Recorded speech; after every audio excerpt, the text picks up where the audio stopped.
Hi, YouTube. Welcome to Stratosphere Studio. It's a Monday night. We are just wrapping up our roll in on Twitch, so we'll head on over there and grab those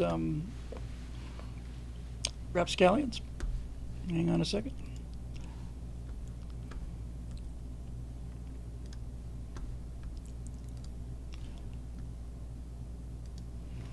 Hi everybody, welcome to the Stratosphere Studio. I'm your host, Bill Whittle. It's Monday, the 10th of February, 2025.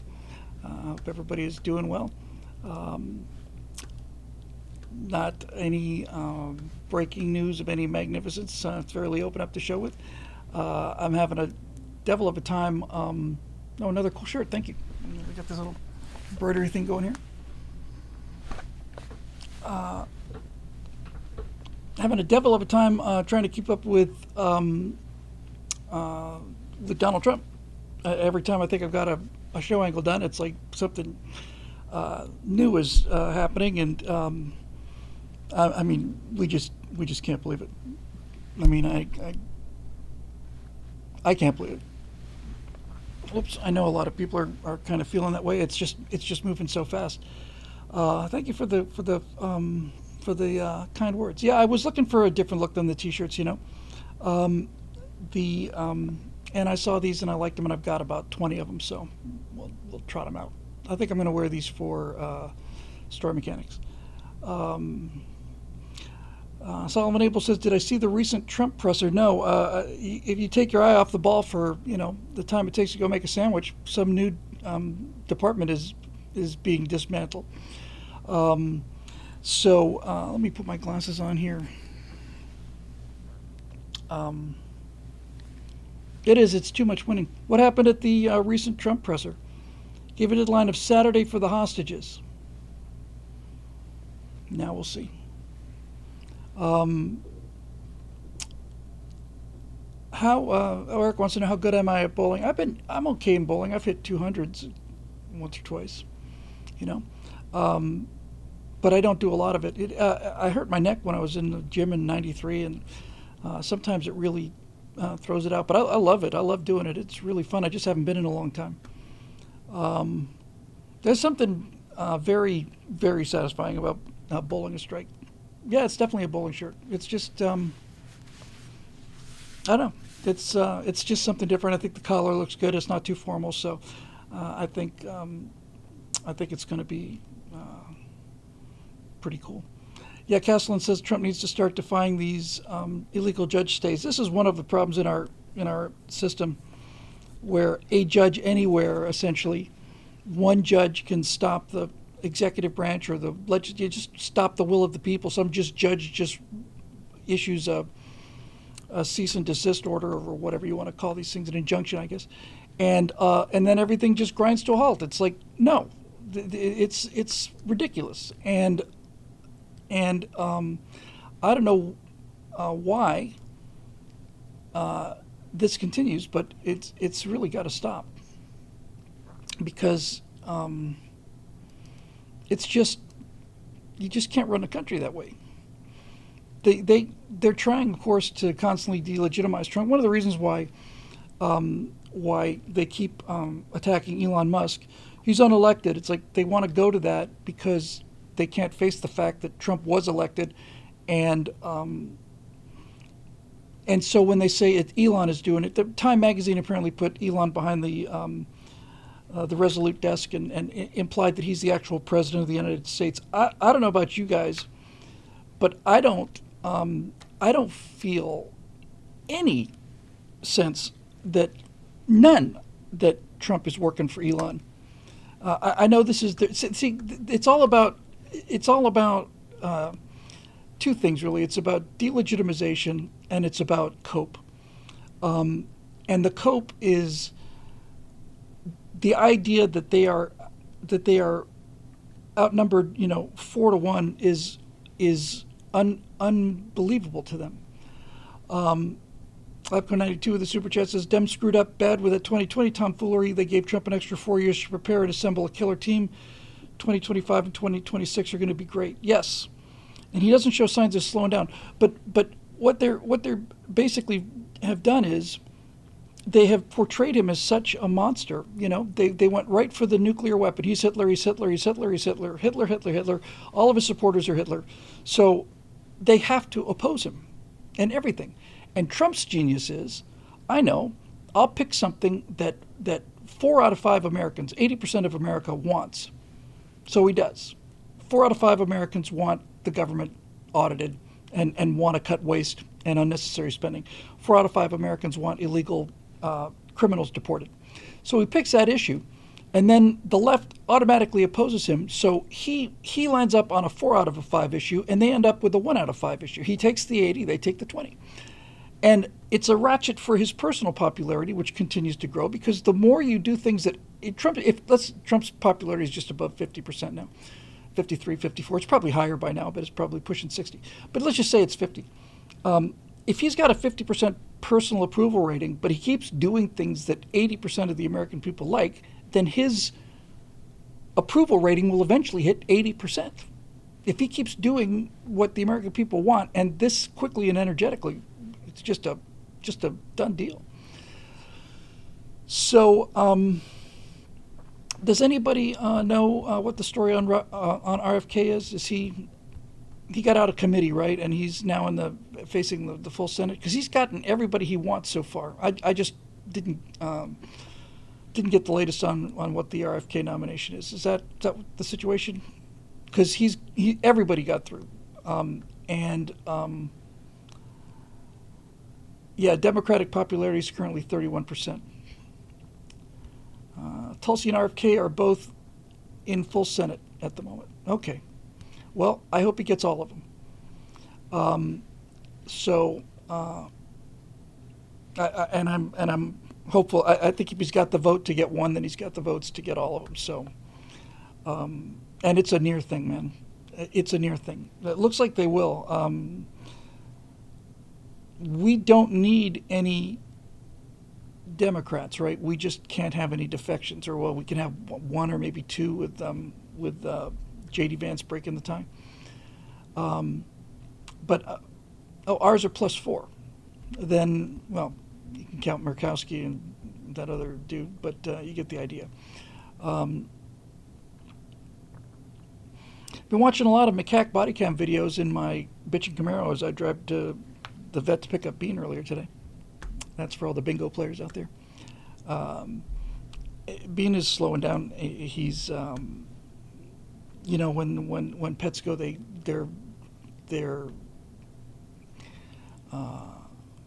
when they get older, their minds kind of go. They just get. It's almost like their vision goes a little bit too. So he's. I think we might have missed the window for bringing Bean in, to be honest with you. But this is, this is nice, and it's not nice. It's natural, and it's almost like there's it's just a natural way for you to kind of be let down easy, because they actually, they just connect with you a little less. I spent a lot of time with Bean in the last 3, 4, 5 weeks. And he's just slowing down. He's still Bean, and if I have to if I have to carry him to the litter box, they let you know. They'll let you know when it's time, and it's not his time yet. So I'm just spending as much time as I can with him. So it's okay. He's 21 years old, and it's not like with Pismo, who I just adored, where we just got a 2-week notice. It was just bam. So it is throwing a wrench into the scheduling for the Stratocon, because I can't leave him,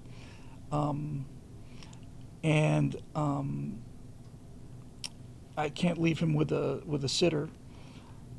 And I don't know how long he's going to last, but I'm doing my best to keep him, happy. He sleeps a lot, which is good too, So if we have to move that later, if he hangs on for another month or so, or pushing the limits of the scheduling. I was hoping to do it April 7th,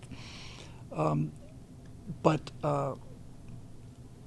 I've just kind of got that. So we'll just kind of let it go and see how things work out. So there's that. I got a Facebook message from somebody I went to high school with, and they were saying it was a link to if you have any nominations. Thank you for all the kind words. It's actually okay. It's okay.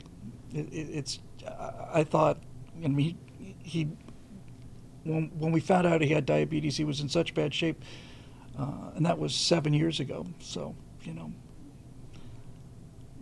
7 years is a long time, and I looked like he had cancer, 7 months ago, and so he's just, it is what it is. I am generally, honestly, I know this is going to sound like I'm making something up. I got something burning in my left eye only. I'm not crying. There's something in my left eye. And Speaker Steve says another plane crash today in Arizona. Would that be a commercial plane crash? Because unfortunately, general aviation airplanes are crashing pretty much, every day, on and on. Oh,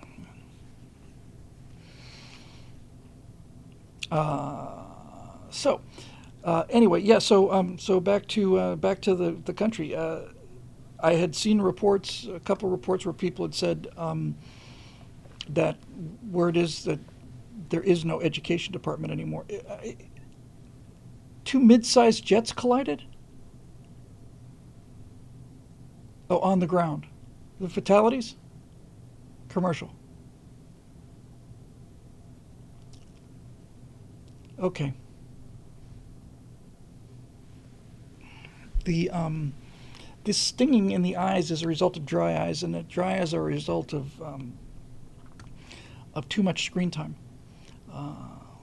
Private planes? Okay.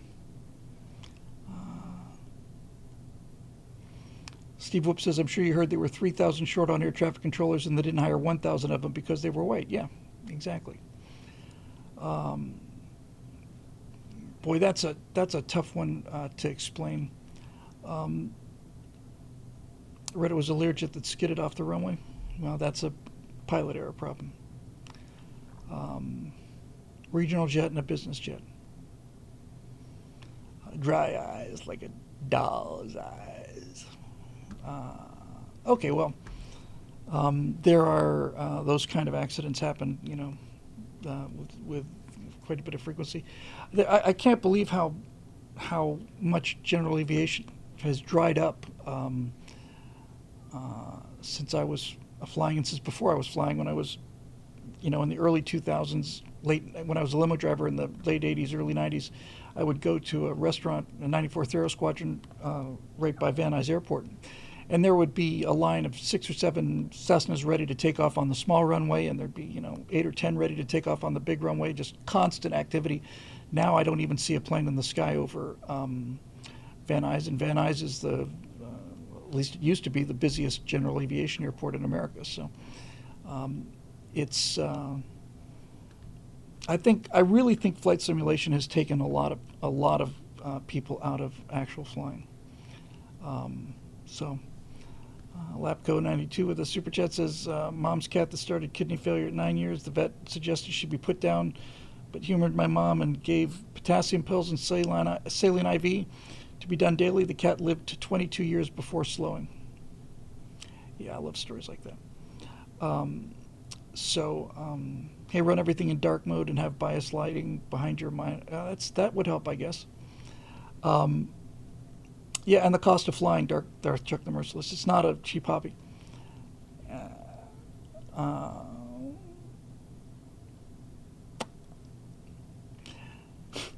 Trump apparently suggested that some of the super geniuses hanging around the White House should become ATCs. I saw the faces of some of these guys. They're all 21, 22-year-old white kids, right? And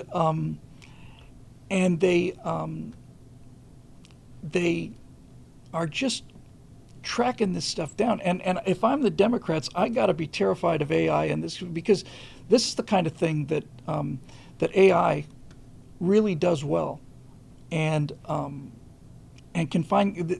can connections that humans just really can't do it. I'm sorry to hear that, Joseph. I know it's gonna hurt. Thor from Pirate Software used to hack power plants for the Department of Energy at their age when he worked in offensive security. They've been doxing the Doge Zoomers. Okay, dox them all you want to. You know what? Donald Trump and the federal government can put them in something like the equivalent of the Witness Protection Program until everything is cleaned up, and then the country would owe them trillions of dollars, trillions, and then set them up in their own, $1 million mansions.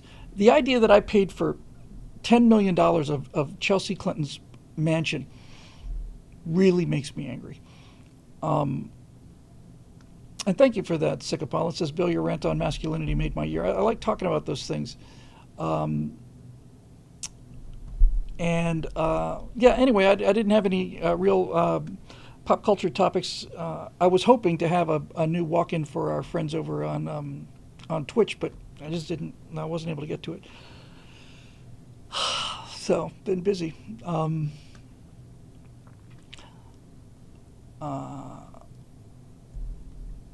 Anyway, we may end up going to the forum sooner rather than later tonight. There has been, we are continuing with website maintenance. So I've gone through a number of iterations with online help for this. We don't have an IT person, and somebody's volunteered somebody, which we might take them up on. I had a guy who designed the website, then I asked him to basically maintain it, and he didn't do it. And I went to a second group to ask them if they could kind of maintain the website, and I wasn't happy with that. Finally, last week, one of the reasons why we got linked to the old site for about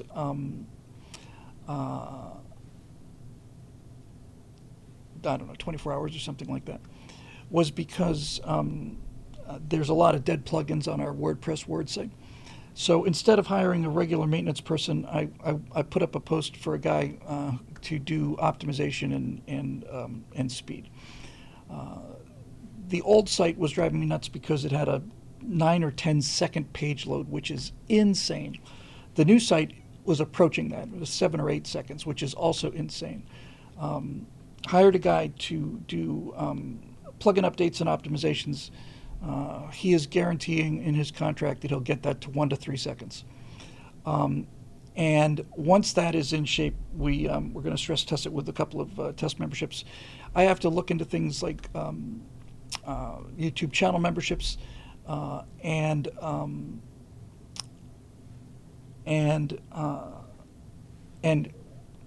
set up the Story Mechanics YouTube channel. So then I'm going to ask everybody to just run over there and just subscribe, because I think we need, somebody knows the answer, it's probably Marusha, a couple of others. Scratchy sound. It doesn't seem to be much different. I can raise the levels a little bit, but it's probably just my microphone. I mean, my voice breaking up. I think we need 1,000 subscribers to monetize it, and I definitely want it on a separate channel. I don't know what the algorithm is going to do, but I certainly am just not. It doesn't belong on Bill Whittle channel. So there we go. Yeah, audio sounds good. Okay, glad to hear it. I'm not on TikTok. We've got the wall painted, and we're getting the posters and the lighting back in place. I bought a bunch of cool little lighting kits.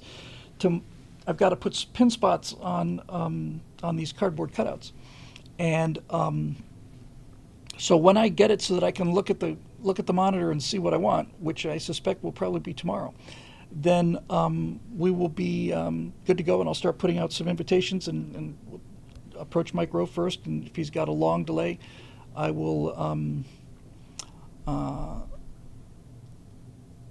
I'll see what some of the other guys are doing, because we have big commitment from a lot of different people. Mike would be a good start, though. So I wonder how. I wonder. I would just, it's not even so much that I want to change it. Yeah, I think James Woods is likely. I just want to know what YouTube is doing. The whole idea. I mean, I guess on some level I get it. I just liked it back when it was, your video went to the people that subscribed. There was no algorithm. Yeah. Lapko says, I had a rough go. I had months of waiting before I could watch the paint dry. Kurt Russell's an actual possibility after I have enough in the can and maybe develop a bit of a following. Quentin Tarantino, it seems unlikely. But Kurt Russell's, conservative. And I had actually wrestled with this. I talked to Natasha about this, try to get a little advice. Talked to Shelley about it too. But there's, part of me is like saying I need to kind of firewall this from the political stuff. But on the other hand, it's not like I can keep secret who I am. It's not like I can pretend or that I should try to pretend that I'm not, a conservative commentator. Dennis Quaid, I think, is likely. I haven't asked him, but I've met him a couple times. So I think Dennis Quaid is a real possibility. I we'll see. Right now we got enough people. We've got 10. So we got plenty of people to talk to. I'm hoping that this will eventually, as we start to build a little audience with this and stuff, that'll qualify me for drinkers after hours or Friday night tights or something like that.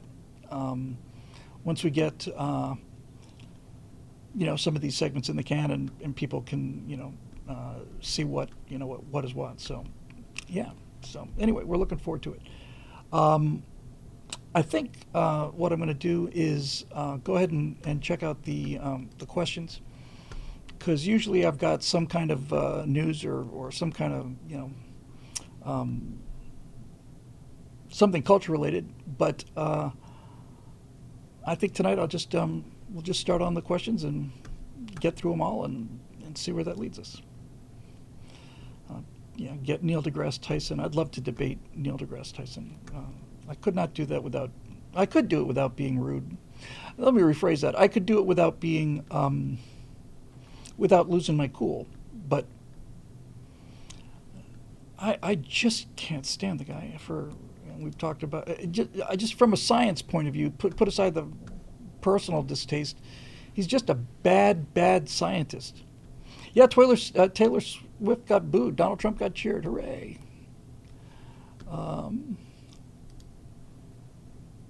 And I was quite shocked. I didn't watch the Super Bowl. Hey, by the way, does anybody know? Anybody know the status of this? I was told that Elon spent $40 million of his own money to put some commercials about what Doge was doing on the Super Bowl thing. I haven't seen any of them anywhere. Anybody know anything about that? Did that actually happen? Was that just a rumor, or how does that work? Any suggestions? Because I was really looking forward to those. They didn't show. I don't think. Like I said, I've been looking for them, and I didn't see them. Did he make them and they decided not to run them, or that wouldn't surprise me either? Or was the whole thing just a rumor? Because that was a real opportunity. That was a real golden opportunity. Only Elon commercial in the Super Bowl was a Starlink T-Mobile one. Now, I'm coming to grips with the fact that it didn't happen, but it was just a rumor.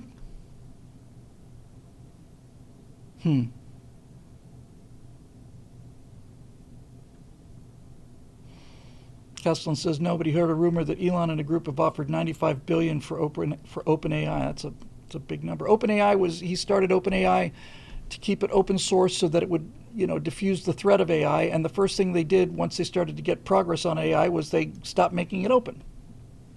I forget the name of that guy, but he is probably the most dangerous guy in the world. That young guy who was fired and then rehired again, the AI specialist. I've seen him talk a bunch of times, and he's basically, yeah, it's 50-50 chance it'll be the end of civilization. But if it is it Altman? Turns out if it works out, it'll be really cool. So we're going to go ahead and keep on going.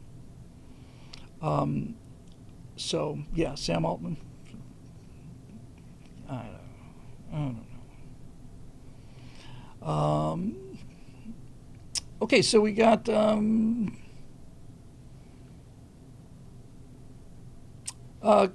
by Roadrunner. Thank you, Roadrunner. So let me just see what we got. We got a Roadrunner, we got Marusha Dark, we got Eli Noor, we got Jacob Belchuk, got Eric Blake, we got Ray Juarez, Capital G Geek, Janie Waterman. Yeah, so that's a roster.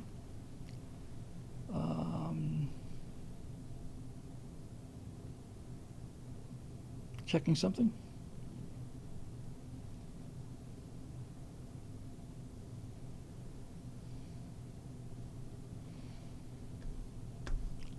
Cappuccinato writes some real interesting comment here.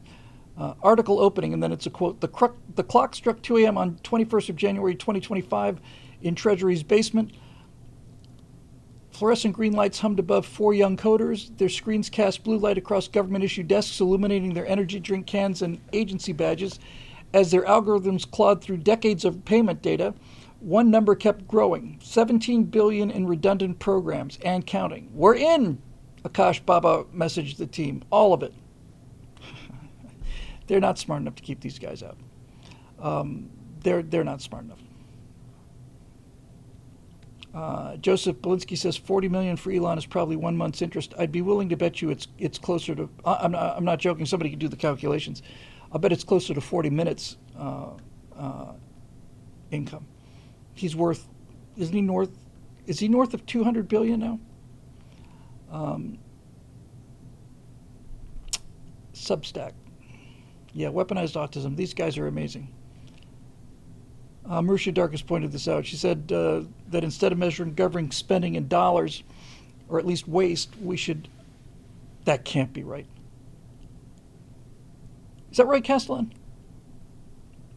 He's worth 420 billion. He was worth, wow. Well, 400 plus billion. Man. Somebody says 397. That's serious money. Good for him. Good for him. Good for him. Good for him. Good for him.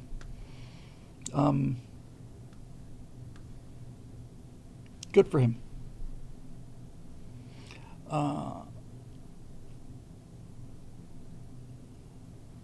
Just checking the. Okay, let's have a look and we'll get going.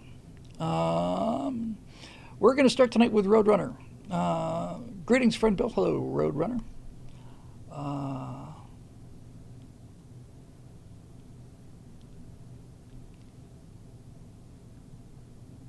Yeah, that's big numbers. Greetings, friend Bill. It would appear that the cultural pendulum is indeed swinging back to normalcy and rationality around the world. I just saw an internet article, Dutch bringing back risky play-in parks where kids climb, sword fight with sticks, and build with hammers.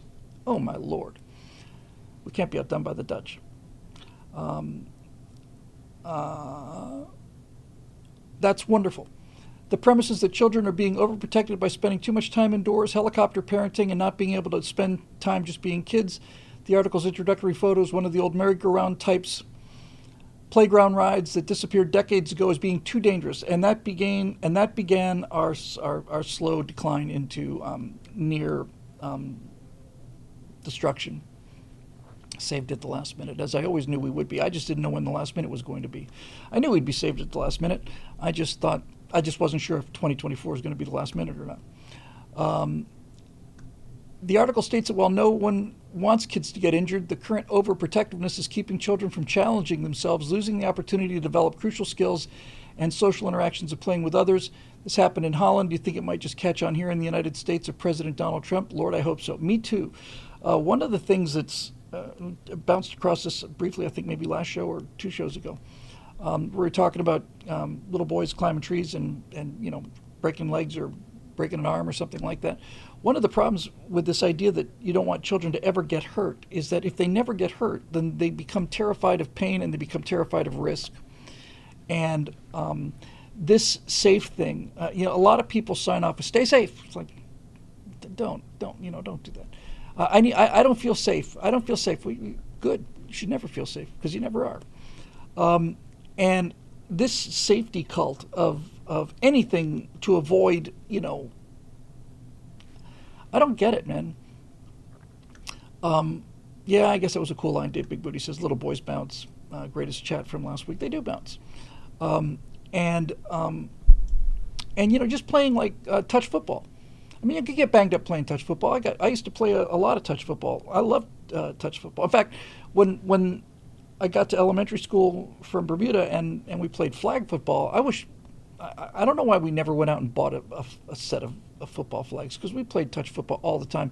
Flag football is better, because the great thing about flag football is much more realistic, because the flag football you can do a little jink, you can kind of spin around, But touch football was still, even that was just really fun.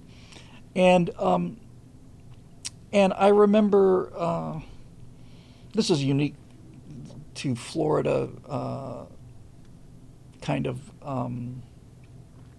memory, but on Key Biscayne, well, it's South Florida, anywhere in South Florida. I think the highest point in South Florida is 7 feet above sea level, something like that. Jim H says, "It never stayed touch for long." Yeah, pretty soon you're knocking heads. But in South Florida, when it would rain, and it would rain in the summer, you'd get like our elementary school field would have, a foot, maybe a little more, a foot of standing water. And we found out that if you played football in about a foot of standing water, first of all, it's hard to run through standing water, but you could actually tackle somebody and you would go flying and you would hit that water and it didn't hurt at all. So, yeah. Did I see the commercial for the Women's Flag Football League? Yes, I did. I thought it was absolutely absurd.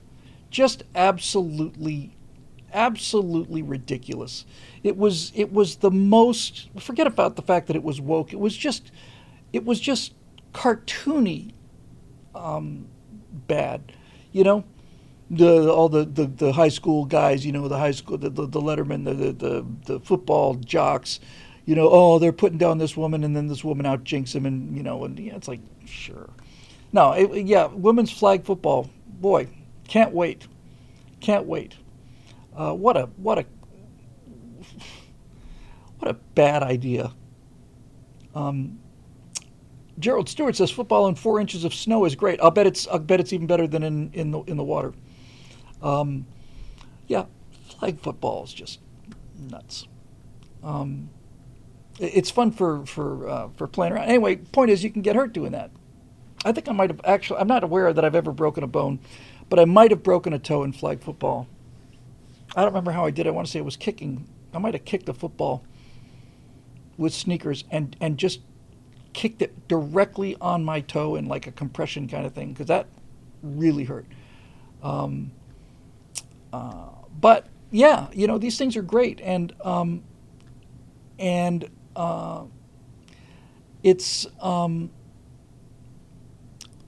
it's about time we started doing that. Now, somebody, it was Steve Turley, said he thought that Gen Z was going to grow up to be the most conservative generation ever.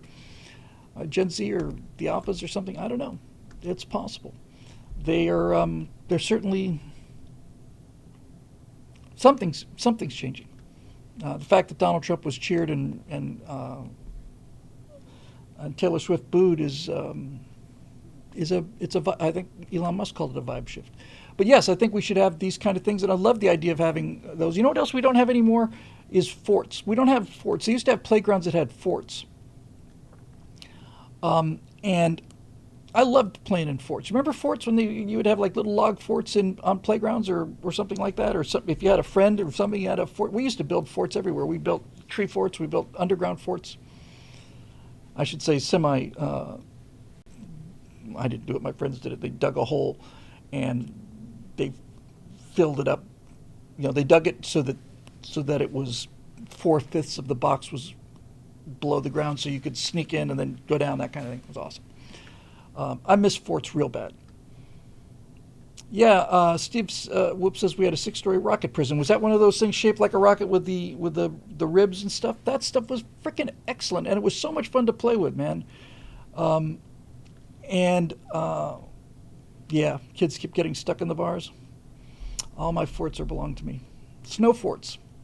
Forts were great. They were great. Crispy Mofo with the super chat. The best football to watch right now is lingerie football. Those girls play hard. Well, I can only imagine. Hey, how about that? Apparently, John Pershing says Hegseth just renamed Fort Liberty back to Fort Bragg. See, you can restore the country. You can restore it. This has got to be unbelievably demoralizing for these leftist bastards. Watching all of this stuff that they took 20 years to do being undone in 2 weeks. That's got to really, really, really hurt. Good. Upco 92 again. Just remember rust metal slides. Yes, I remember those. Sliding down those hot metal slides that just burned you and they would sear your skin off. For wearing shorts in August and lopsided merry-go-rounds that were concussions in waiting. Yeah, all of that was awesome. Oh, that's just great. I'm so happy that they're doing that. It's just amazing. It's just mind-boggling, absolutely mind-boggling. Yeah. Asa Findi, who's a fan of the British, says he thinks the next fort should be named 40 McFortface. Works for me. I've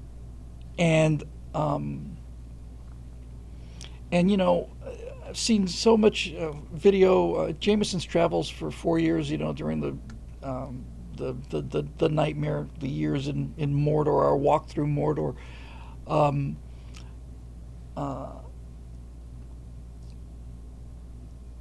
Was showing a lot of videos of like trans soldiers and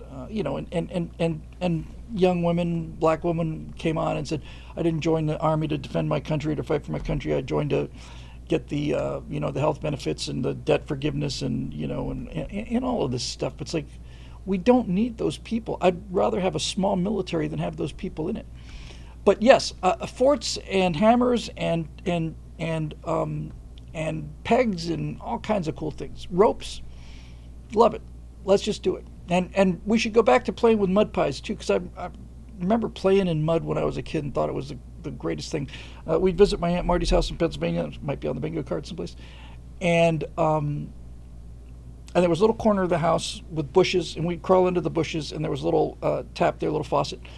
And we'd just run the faucet and make a bunch of mud, and we'd just build little mud walls and muddy ourselves up and get covered in mud and cut our hands, and then we would get mud in our cuts and wouldn't think about it twice. So we developed healthy immune systems, which has stayed with me throughout my entire life. If I hadn't played in the dirt so much and scratched myself up and banged myself up and ground dirt into the wound, I'd probably be a lot sicker by now. So yeah, there we go. Oh, that's cool. American Nomad says, we used to have snowball fights with the mailman. He played along. That's freaking awesome. Modra Ribifrana, also known as Blue Fish Crow, says, you must have been my neighbor. I hope so. It's all great. See, now this is an interesting thing. Bottom Shot says ban bicycle helmets while we're at it. And I'm not trying to disagree with you. I happen to think, actually, that bicycle helmets are a good idea. I think I've always thought that they were kind of a good idea. I agree they look a little dorky, but by the time you get up to a decent bicycle speed and you go, ass over tea kettle, as I've done it many times, so maybe we don't really need it. I don't know. I'm agnostic on that, but I don't have a problem with protective gear. I have a problem with Trader. I don't have a problem with protective gear. I have a problem with the safety cult. Steve Whip says they had a friend that hit a curb with his head and almost died. Yeah. I don't know. I'll say this. I remember after playing touch football for so many years, I finally had a friend of mine who was, what was he playing? He must have been playing for some kind of little league football or something. Anyway, he the first time I ever put on football pads, I was probably 10, and it took a while to get them on. Once you get into the whole outfit. But once I had the football helmet and the pads on, I used to just go, and he had helmet and pads on, and I used to just, we would just run into each other as hard as we could because it's, for boys my age, to be genuinely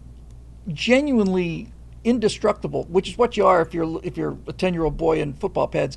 You cannot generate enough force with your little legs to really hurt yourself. We would just stand outside this guy's house and just bash into each other and just laugh our asses off. Thought it was the most fun thing in the world. It's like, I am immune to pain and anything. And it was just great, man. It was just so good. Just great. And boom, it's like, oh, that's epic. I felt nothing too. You run and tackle a guy, flying tackle, invincible. Yeah, invincible, indestructible. Boom, down you go. It's like, awesome. I didn't even have to eat grass. Face guard saved me. It was great. It was really, really fun. So anyway, thought one or two things. Where did it go? There it is. A meteoric dragon. That's another name we haven't heard from before that I'm aware of. It's always good to see new people. Bill, you're not from California, right? No, I'm not. I am. I was born in New York City.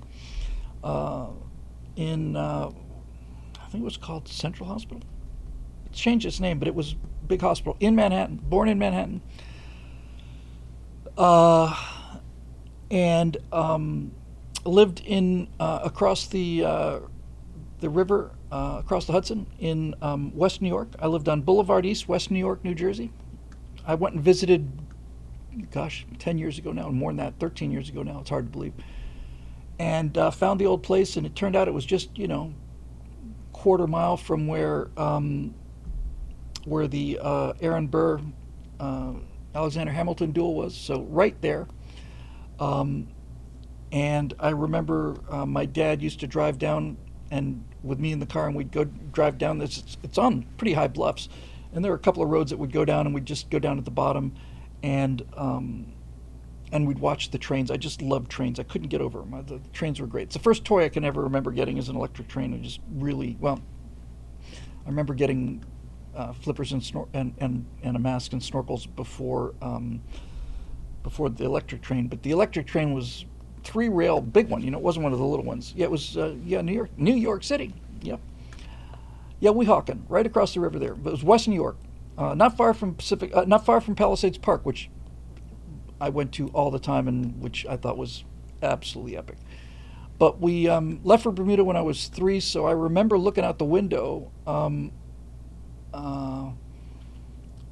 remember looking out the window of a Pan Am 707 landing in Bermuda. So, and I had my 4th birthday in Bermuda, so I must have been 3. The Lionel H.O. scales. Yeah, the three metal rails. And it wasn't very big. It was, it was practically, it's about this, a little bit bigger than this table here. But the thing I remember most about that was doing it in the dark with the signal lights, the red and green lights. That was cool. And I also remember that ozone smell. Just that ozone smell from the transformer was just great. I don't buy my salsa in New York City. As Kirk's Bamboo Bazooka points out. Palisades Park.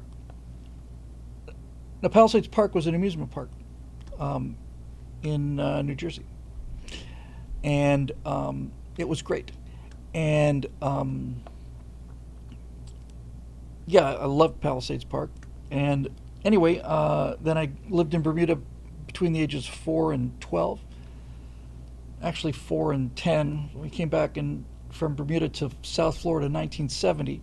We stayed in South Florida for about a year. Then we went back to Bermuda for 8 months and came back to South Florida again. So it's a little blurry for me. But basically, I was back in South Florida permanently by 72. Went to the planetarium and started that whole adventure in 73. And then I lived there until 79. I graduated high school, Coral Gables High School in 77. I should have gone to UF in 78, but didn't have the money and get the admission in time. Ignition's a good word too. So I did a year at Miami-Dade Community College. Then I went up and went to the University of Florida between 79 and 81. Came back down to South Florida in Fort Lauderdale and stayed there till 87 or 88. That's when I came to LA. 87 or 88. Stayed till 93. Learned to fly gliders. And then in 92 or 93, I went back to Gainesville, Florida for 5 years. I did a sketch comedy show there. Then came back to Los Angeles, and I've been here ever since. So got back here in 98, 97, 98. Yeah, something like that. So, yeah, it was great. My formative years, as Roadrunner points out, were in a British-style finishing school. That was just public schools for Bermuda. They were English grammar schools. Those were public schools in Bermuda. It's not like I went to a private school. Just every school in Bermuda was like Hogwarts. You know, we had our uniforms and we had we're divided up into houses and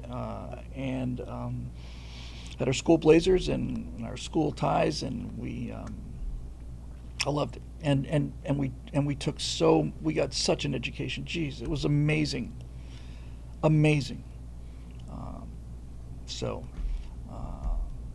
When I came to Florida, I should have been in 5th grade. They put me in 6th grade. I lasted a day, and I was just so the culture was just so different that, you know, being from a completely different culture and plus being around kids that were a year older than me, I just said no.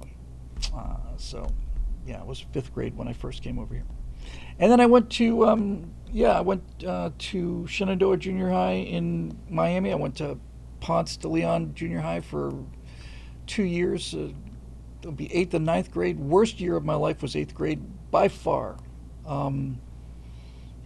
We went from these incredible British schools with this tremendous discipline to these, you know, 1/3 black, 1/3 Cuban, 1/3 white little lamb public schools in Miami. And man, 8th grade, 8th and 9th grade, I didn't know how to survive it. And I remember thinking, my God, 10th grade's going to be even worse. But by the time we got into 10th grade, guys were more interested in girls than they were in, you know, beating up other kids. So it's not like I got beat up a lot. I just, it was just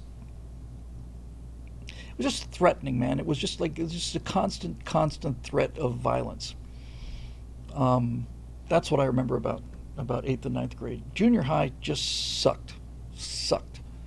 And then I went to Coral Gables High School and did 3 years there and graduated from that in 77. I almost mentioned this at the beginning. Somebody sent me a Facebook post, and they are having a Coral Gables High School 75th anniversary for the school. So it's not a reunion. My 50th reunion will be in 27, which I'll probably go to. I only went to the 10-year reunion, which amazed me because in the space of 10 years, I went from being the biggest dweeb in the school to being the coolest guy in the school. I was working in a nightclub at the time, and, you know, was just like amazing. So I might go to that. And anyway, somebody sent me a link from somebody who I went to school with. Sent me a link and said, "Here's a link if you have anybody you want to enter as an outstanding alumni of Coral Gables High School." And I remember thinking, I might be kind of a distinguished alumni from Coral Gables High School. I saw the other distinguished alumni from Coral Gables High School. I haven't heard of any of them. It's not like it was, you know, Brett Favre, you know, or you know, freaking Henry Kissinger or anything. Just a bunch of people who I didn't recognize. And then I thought, yeah, that's great, except, you know, I don't really want to nominate myself.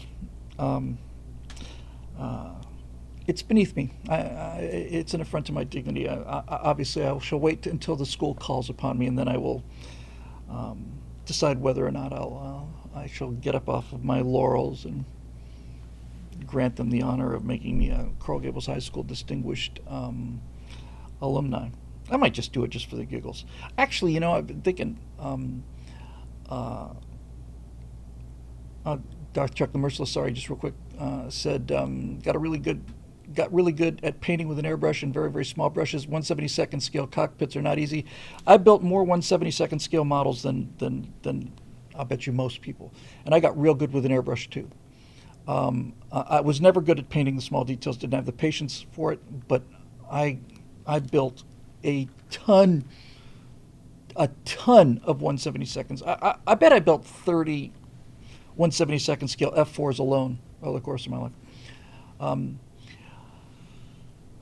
Yeah, so maybe what I'll do is I think I've still got till February 22nd or something. Maybe what I'll do is I'll bring in the link and then I'll post the link in the chat section. You guys can nominate me. There's a giant flood, where everybody, it's obviously not the highest honor in the world, judged by the previous recipients, but it'd be great to have like a flash mob hit and say, my God, how could you possibly even discuss having that without having been the distinguished graduate of Coral Gables High School.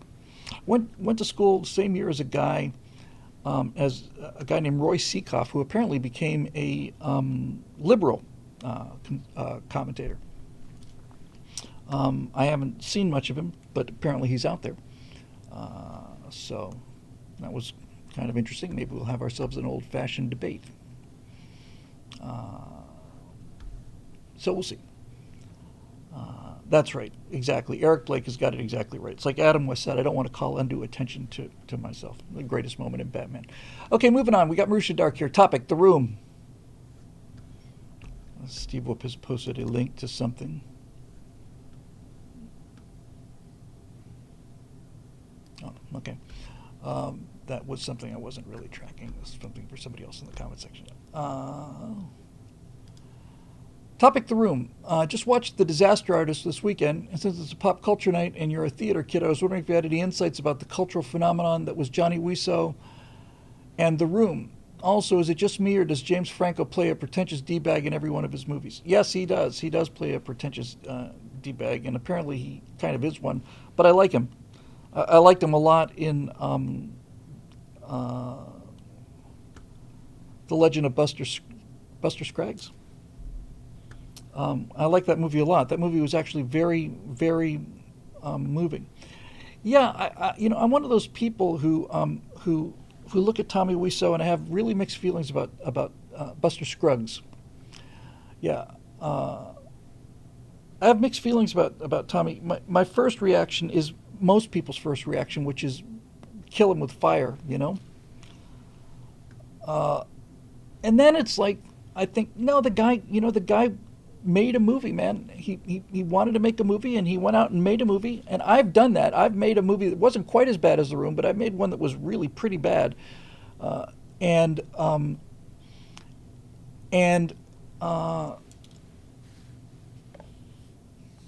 Lady Jane says, "Oh my God, I have a theory about Tommy Wiseau. Where does the money come from? He's a trafficker. He's a fraud, and he's from the country of Brunei." I did not hit her. I did not. Well, hi, Mark. Yeah, everybody's doing all these room things. So there's a certain glory, and there's something really noble about trying and failing on such a spectacular level. I feel the same way about Ed Wood, and I loved that movie. I loved it.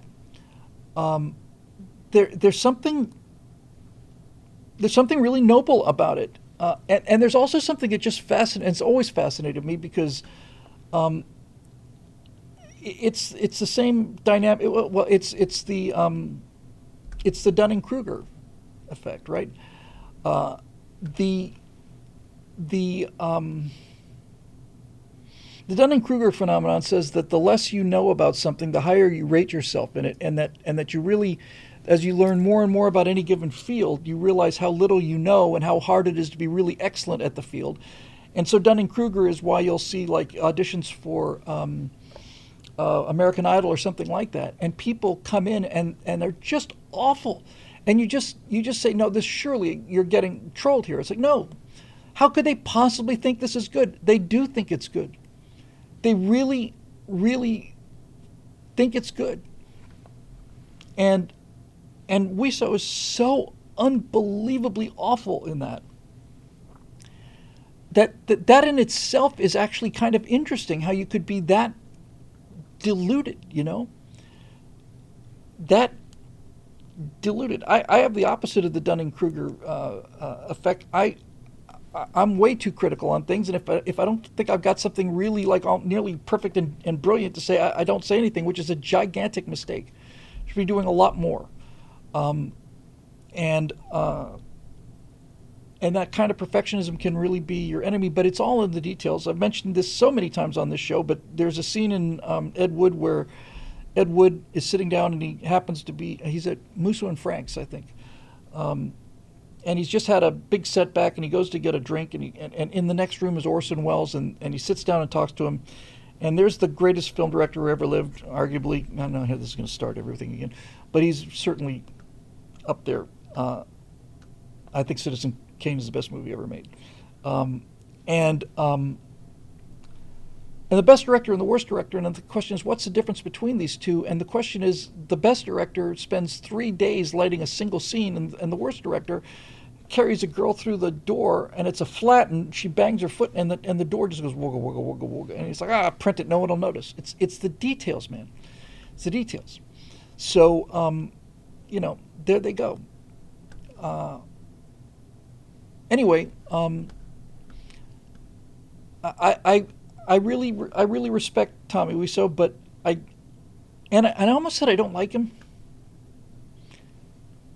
He's so awful. He creates this visceral, like, hatred in me watching him, and then after a while I get over it. But the first time I saw him, I just wanted him stoned to death. It was just like, this is an affront against art and beauty, I don't know. So we'll see. So there's that.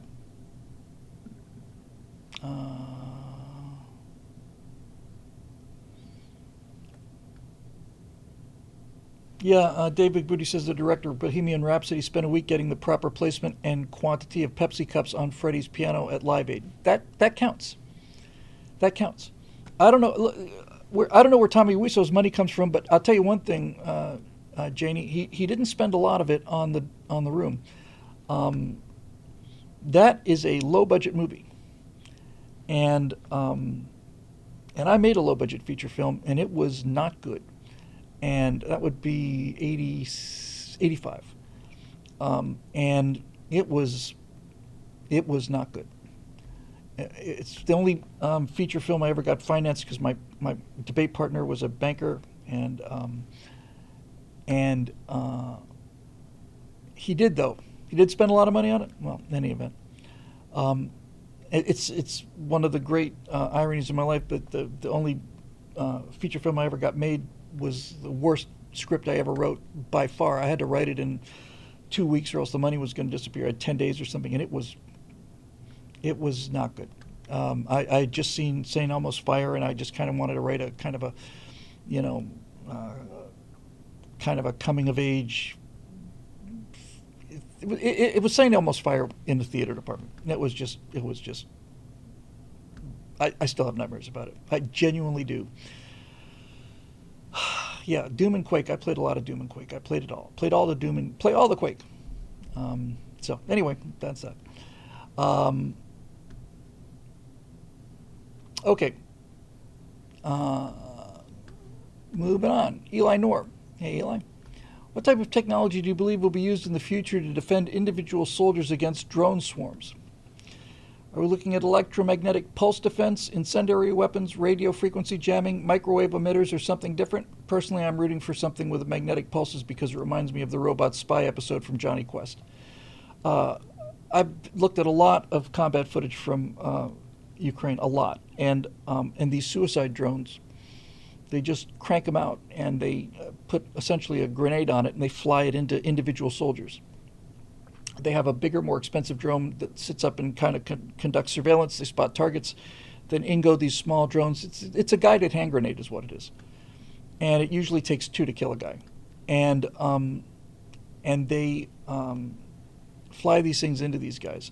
So the one thing that I'm convinced of is that the whatever the future of anti-drone warfare will be is not going to be intercepting the drones. It's not going to be shooting them down, at least not for individual soldiers. Net guns is exactly the kind of thing I'm talking about. There's no defense against them. They're there 24/7. I think the only defense against drones is going to be area denial electronics. Something that it's either emits microwaves or radio jams. It's got to be area denial electronics. And I suspect, since you're asking, there will come a point when soldiers will be wearing something that, I don't know, looks like a big pager, those old pagers, and it's like a personal jamming field, because those suicide drones have to hit you directly. They're not carrying a super big charge, and if they're more than 6 feet away when they go off, they really need to almost come in contact with you. And so I think it's going to be something that's going to be jammers. Now the problem with jammers is that there's home on jam, where you could have a drone that basically flies into the jammer. It just looks for jammers and flies into those, like the HARM missiles that we have that knock out air defense radars. But I'm pretty sure that it's not going to be a shoot them down kind of thing. I will say this, having seen enough of these soldiers, mostly Russian soldiers, being killed by Ukrainian drones, although it certainly works the other way as well, I am actually genuinely surprised that I don't think I have yet, and I've seen scores, if not hundreds, of these videos. The one thing that I haven't seen is I haven't seen anybody with shotguns. I've seen lots and lots and lots of guys shoot at drones with AKs, but that's impossible. You would think that they would have, that you would have at least 1 or 2 people in a squad with combat shotguns, semi-automatic shotguns, because I think shotguns would actually have a really decent chance against drones. I'd really like to see what would happen if you took a soldier or a Marine who had practiced skeet shooting and tried to hit him with one of these drones. Just give him a shotgun. Phyllis Knudsen says they are using shotguns. I'm sure they are. I just haven't seen anybody shoot at a drone with a shotgun, because it seems like it would work rather well. So I guess that would be kind of the last defense. Problem is, got to carry a shotgun and the weapons. You got to carry your, shotguns are probably your best defense against drones, but shotguns are useless in any kind of ranged engagement. So you need to carry 2 weapons, which is harder than it is in Call of Duty, where you've got 9 different weapons with you at all different times and stuff. So David Booty says AA-12 combat shotguns, full auto shotgun with 100-round drums. So, that's a possibility too. Where if you and by the way, all of these drone kills in Ukraine are against individual soldiers or small groups, 5, 6 guys. We don't operate that way doctrinally. We have, for example, a squad will have usually at least one guy with an anti-tank weapon, anti-armor weapon, and you would think that you'd have at least one guy who would be there with the fully automatic shotgun for taking out the drones. I'm sure that I have seen. It looks like I might have a chance to get a tour of Anduril.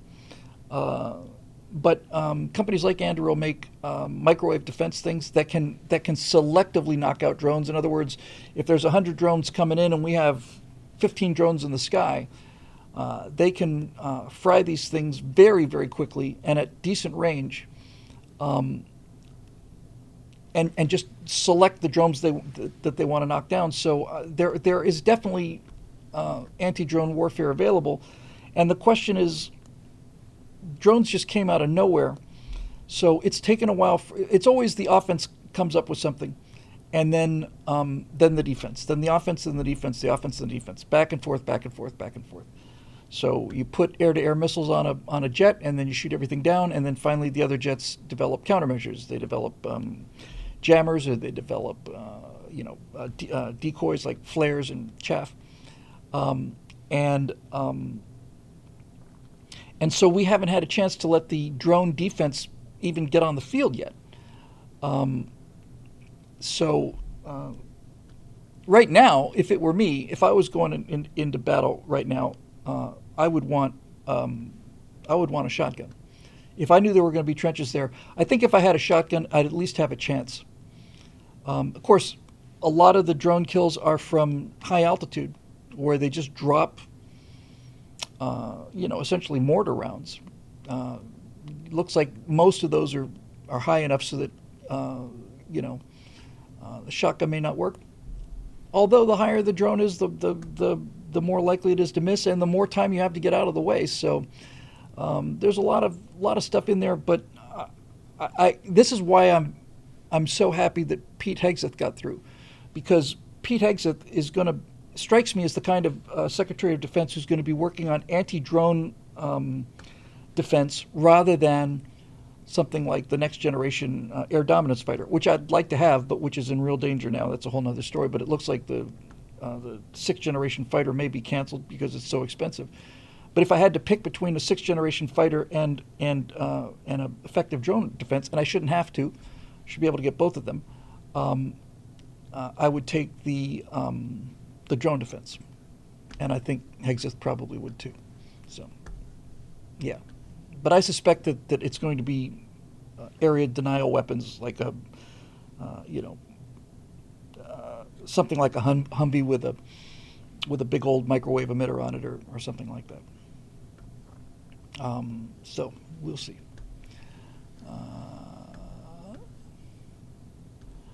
So thanks, Eli. Moving on. We got Jacob Belchek, Eric, Ray, capital G, Janie. Okay, no problem. We're doing great. Jacob Belchek with a question. Hail, Bill. Hail, Jacob. Just real quick, Gerald Stewart says the FFA was showing a prototype electronic drone killer gun at a press conference a couple days ago. I think it's going to be something like that. I've seen something that shoots a net, but you got one shot, and the problem with the drones is even if you grab one drone, they've got a lot of drones.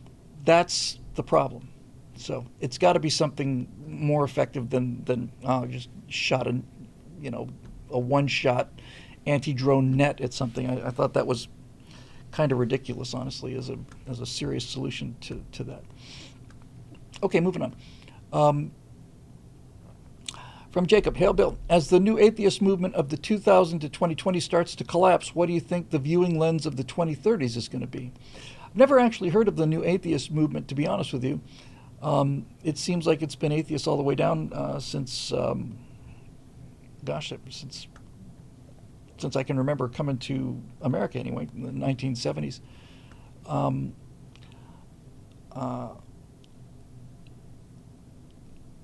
There's no question that people are becoming more religious, and that's good, because the main problem with atheism is not just, and I'm speaking as a person who was an atheist for most of his life, the main problem is not so much. You can have perfectly civilized people who are atheists and they don't rob or murder or rape or anything like that. That's just clear. But what you end up with is hubris, and I think neurosis as well.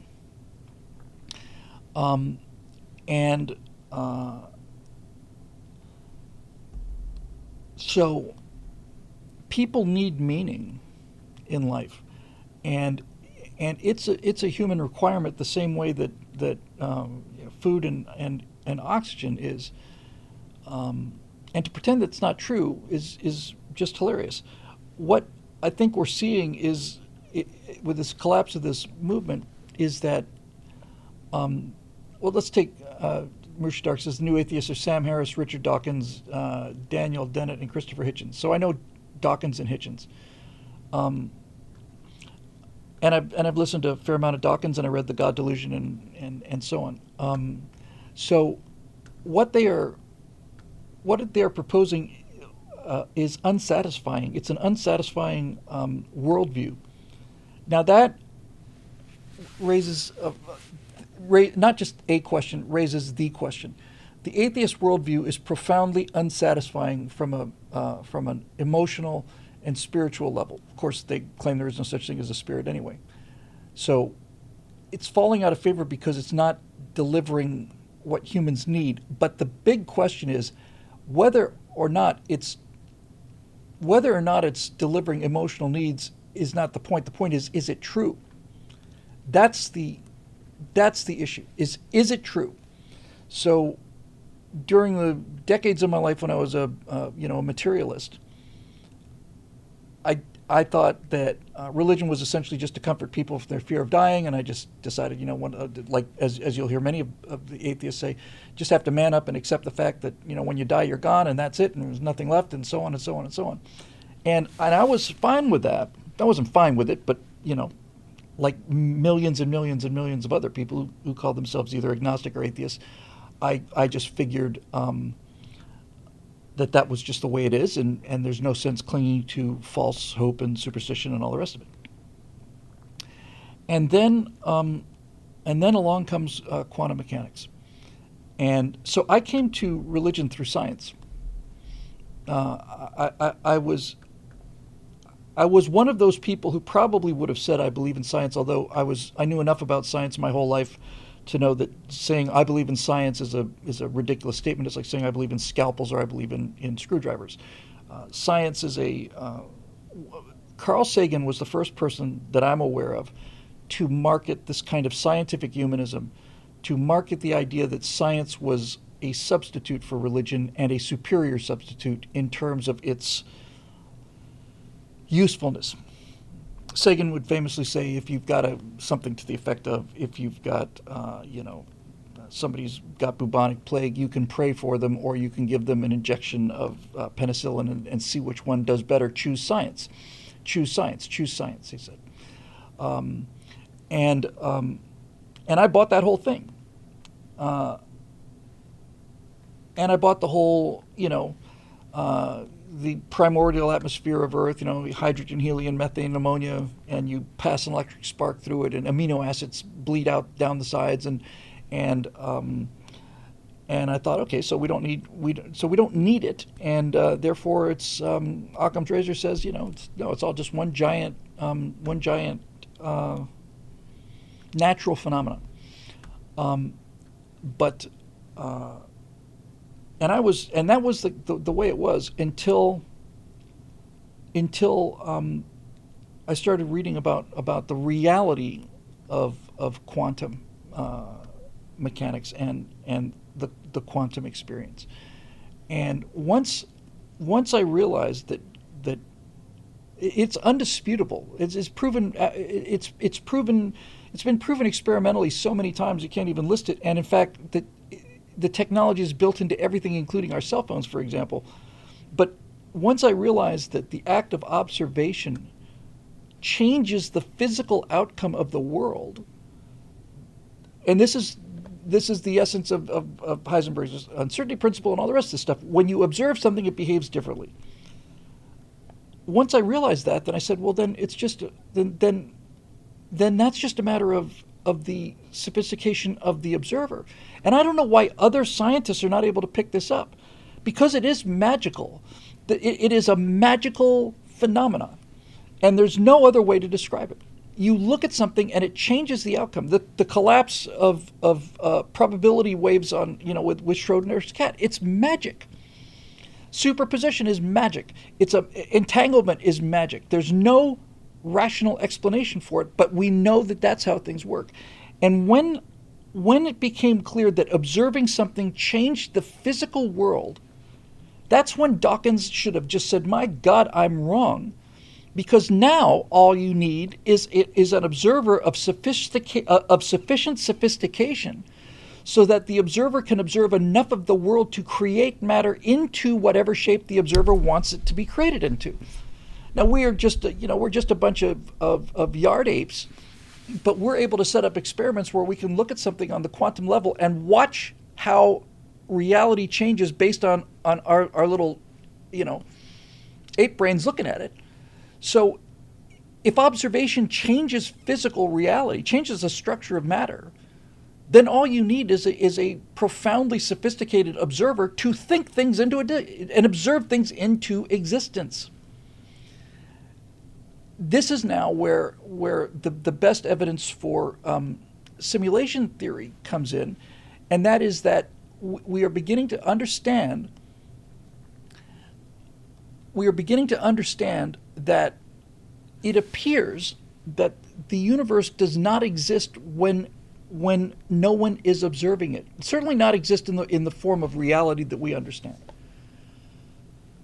And so, and then you have to deal with things like, the Big Bang is like, well, what happened? Well, let there be light. How else do you describe it? It's an infinitely dense, infinitely hot, infinitely small singularity. Okay. Not only where did it come from, that's a problem with not understanding time. That's a whole other issue.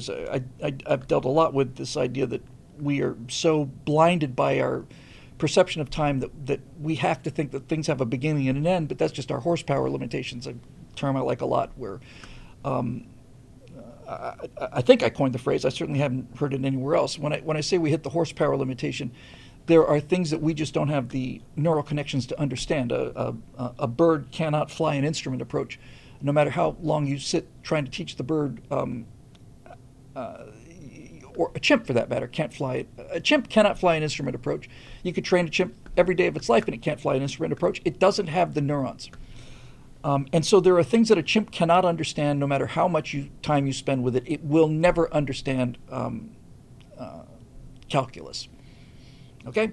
So, if a chimp can't understand things because it doesn't have the horsepower, then clearly there must be things that we don't understand because we don't have the horsepower. But the genius of humans is that we can see results and we can even predict results of things that we don't fully understand. We don't understand eternity. We don't understand infinity. It's not understandable. We don't have the horsepower. But we can work with it in a theoretical way and predict amazing things. So my point is, if Firewako says he bets a macaque can fly an approach, well, that would depend on whether a macaque is a R-type macaque or a K-type macaque. So there you can check that little box there too. So simulation theory is saying that if there's nobody observing it, then it exists in a quantum state of superposition where it's either or and neither nor. And that is precisely how video games work. Video engines do not draw anything outside of the frame of the character's view. There's no reason to render objects behind the character because he can't see them. Why render things that in fact, the entire idea of rendering is predicated on viewpoint. So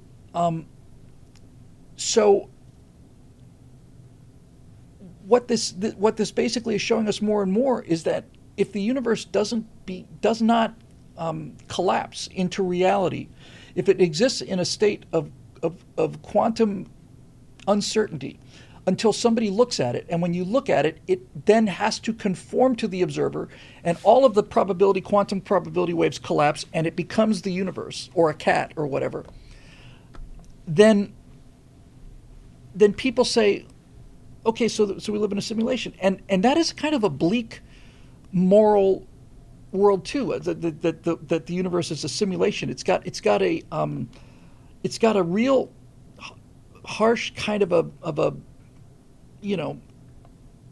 It doesn't sound majestic, but that's only because our simulations are so primitive and so poor. This pen is real. It's a real pen. It may not be here when nobody's looking at it, but it's real. And and Yosemite is real, and the Andromeda Galaxy is real. The argument is, and this is a good argument for us being alone in the universe, by the way. The Andromeda Galaxy was just a smudge of light. On a dark night, if you know where to look, you can see the Andromeda Galaxy as a little gray smudge in the sky. It's like somebody rubbed out a couple stars with a pencil eraser. And that is the farthest you can see with your naked eye. You can see 2.5 million light years away with the naked eye. And so for billions of years of evolution, that was all the Andromeda Galaxy had to be. Then you turn your first telescope on it, you can start to see some structure in it, and then the Andromeda Galaxy had to become more complex. Now, obviously, the rational, traditional model is that the Andromeda Galaxy exists out there in all of its complexity, 200 billion stars, they're all there, right? They're all there. And we only could see what we could see with our naked eyes, and then we got better telescopes, and now the James Webb telescope's resolving individual stars and all the rest of it. And so the traditional model is, no, it was always out there, and it's always complex, but the quantum explanation, at least a possible quantum explanation, is the Andromeda Galaxy is no more complex than it has to be based on the observations. So if it turns out that we put a better telescope up there, now the Andromeda Galaxy has to become more high res. It has to res up. Technically, the term in computer games is oh, come on. Is it LDs? Levels of detail? So in Unreal Engine, for example, let's say you've got a Viking warrior, right? And he's standing right in front of you. So that's LD 0. That's level of detail 0. He's got individual hairs, and you can see his scars and his eyeball. You get the color in his irises and all the rest of it. Now he's standing 10 feet away. You can no longer see the details in his irises. So rather than spending render time rendering something that you can't resolve, he goes to LD1. He's less complex. And finally, when you get to the point where the Viking is on the beach in the far distance, he's basically just a series of boxes. So he has to become more complex. LODs. Thank you, Baron. I appreciate it. I knew I got it wrong. I knew I was missing something. LODs. So level of detail. So the further away he is, the less complex he becomes, because they can draw him faster. The computer doesn't have to. An LOD 0 Viking standing in front of you might consist of 2 million vertices. An LOD 6 Viking standing on the shoreline might consist of 2,000 vertices. And yeah, he becomes a Minecraft Viking. And so all of this stuff is indicating that there is a simulation, but the thing that nobody, it's this thing I can't understand. There's a lot of atheists out there who believe that the universe is a simulation, but they cannot make the connection, because if the universe is a simulation, it was created, and that means there is a creator of the simulation that we live in. Yes, Benjamin Good says simulation theory is just a belief in God with extra steps. It's actually belief in God with fewer steps. They cannot make the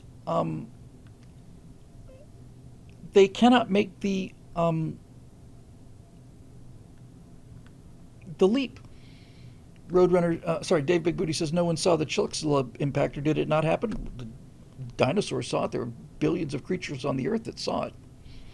and were killed by it. So it has to. The universe has to work for cats, right? Because otherwise, cats run into walls. And now you get down to some of the really far out metaphysical stuff. People are beginning to think that intelligence may be coded inside atoms. And my friend Jim,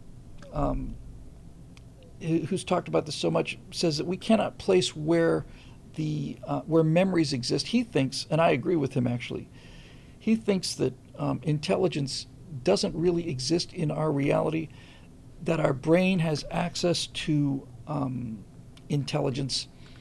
And I said to him, so what you're basically saying is you think the brain is a modem? He said, God damn it, Bill, that's exactly why didn't I think of that? Yes, your brain is accessing and decoding information that is not stored in this reality. And that seemed a little out there until now with quantum computers recently, and I mean this is like 2 weeks old, 3 weeks old news. The guys that are running these first quantum computers are saying that these quantum computers are solving equations in other dimensions, that they're accessing a sort of a multiverse to get their answers back, because they're doing calculations in a couple of hours that would take longer than the life of the universe. I mean, all of this stuff is really there. Dave says, I live alone. Do I not exist when I'm at home? You do exist. You have to exist, because otherwise you're stuck with this nihilistic view that there's only one real person, that everything else is part of this simulation. Nobody is talking about that. All of the particles of matter, all of the things, they don't just yeah, I know you're relieved. Look, I don't pretend to have all the answers on this, but in terms of the general theory, I think there is more and more evidence every day that gets into this. And as I said, one of the things I think is really kind of clever for the colonies is for them to realize in 100 years from now, physics realizes that that simulation theory is a proven standard model, and that you have to find a way. By the way, I had a thought that maybe the way to travel faster than light is to find a way to make sure that the ship is not observable by anyone or anything, and not even observable. Something along those lines. We've got to develop that. But anyway, the universe behaves in magical ways. And no, it's not cloaking itself from reality. It's not cloaking itself from vision. It's cloaking itself from reality.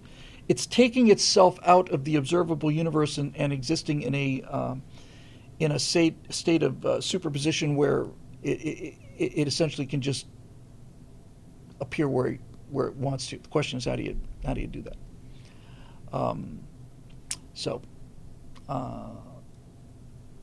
Mike Churchill says Christianity states that everything was created spiritually before it was created physically. Yes, and by that I assume that means that everything that became creation existed in God's mind, and he thought them into existence. What's actually interesting is that the Bible says he spoke them into existence. So that actually gives God a chance to work on the model in his head, and then when he's satisfied with what he's got, he can simply say, let it be so, and God observes the physical universe, and the physical universe collapses into whatever it is he happens to be thinking of.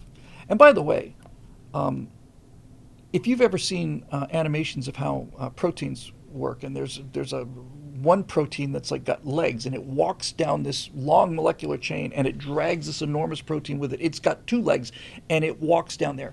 And there are other things that look like cranes and doing all these other things, and you look at this, and you can't look at this and say this is random. I understand how macroevolution works, and I believe in it. I think the evidence for it is overwhelming. But on a molecular level, it's unbelievably complex. Some of these things are unzipping DNA at 7,000, 8,000 RPM, and this idea that these protein strands have to go into a molecule so that it can come out the other side of this protein molecule, split into two pieces, and that this just kind of just happened by chance is just it seems to be an unlikely proposition. And in fact, when you get right down to it, the atheist explanation for all of this is, yes, it is 10 to the 30th power unlikely, but because we're here, that means it has to have happened. Doesn't matter how unlikely it is, could have been 1 in 750 trillion, but because we're here, it had to have happened. That's the one of the arguments. And if you just put that on paper, how, where for your theory to be correct, you've got to hit 1 out of 10 to the 30th.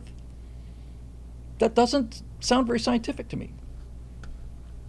And I've said before, I think the reason that scientists have such a hard time with this is that if it turns out there is a creation and a creator, scientists are driven by emotions, driven to understand the world, and I think they cannot accept the fact that if there is a creator, there is knowledge that is off limits to them. They know that they don't know everything yet, but they think that if they given enough time and enough research and better instrumentation and so on, and they'll be able to figure out everything. And the presence of a creator means that there is knowledge that you may in fact be able to suss out every detail of how it works here on the simulation, but you can know nothing about the universe or the world that the creator of the simulation lives in. And that knowledge is off limits to you, and I think that offends their egos. I'm projecting? Well, as far as I know, everything I do is projection, to be honest with you, Vorpal.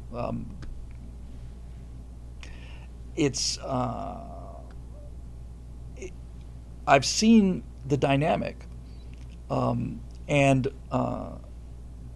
seen the emotional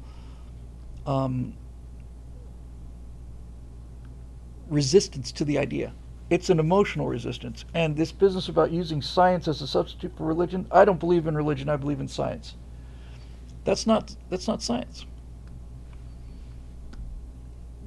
Science is not a philosophy. Science is not a worldview. Science is a way of thinking about things. Science is a procedure. Science is a procedure. Lord Bio says only young scientists fall into that. Most of the older scientists I know are devoutly religious. That got my attention too, by the way. So,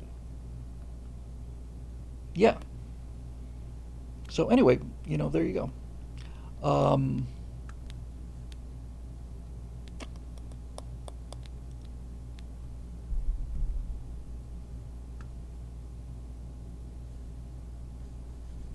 Marusha says, I make video games all the time. That doesn't make you God. It doesn't make you God of humans, Marusha, but it might make you God to the creatures might make you God to the NPCs that you're creating that are walking around and moving on this pathway that you've given it to move. You should take a step back and take a look at that.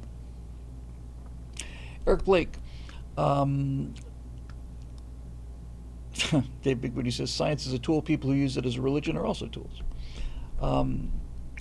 So anyway, talk about politics and religion. You're always going to find people who disagree with you, which is fine. You'll learn things from people you disagree with, but the math and the experimental evidence is there and growing. And this is why, I think this is why Einstein couldn't ever really fully accept quantum. Einstein did enough heavy lifting on his own. He didn't have to lift the quantum thing too. When he figured out the macro stuff, it's perfectly fine if he couldn't grab the micro stuff. Okay, Eric Blake, tonight, the case of the cosmological Camelot. Bill, when you played for us the complete audio of Journey of a Young God, Long Journey of a Young God, actually, the final acts invoking of Camelot struck me like the proverbial diamond bullet. It's a brilliant analogy, of course. The Mercury, Gemini, Apollo astronauts as the Knights of the Round Table, perhaps Gene Kranz as King Arthur, charging his knights and wizards to remember failure is not an option. But it also got me thinking about how it's been instinct to refer to the Kennedy administration as Camelot. It was referred to as Camelot long before people made the association with the play, I guess.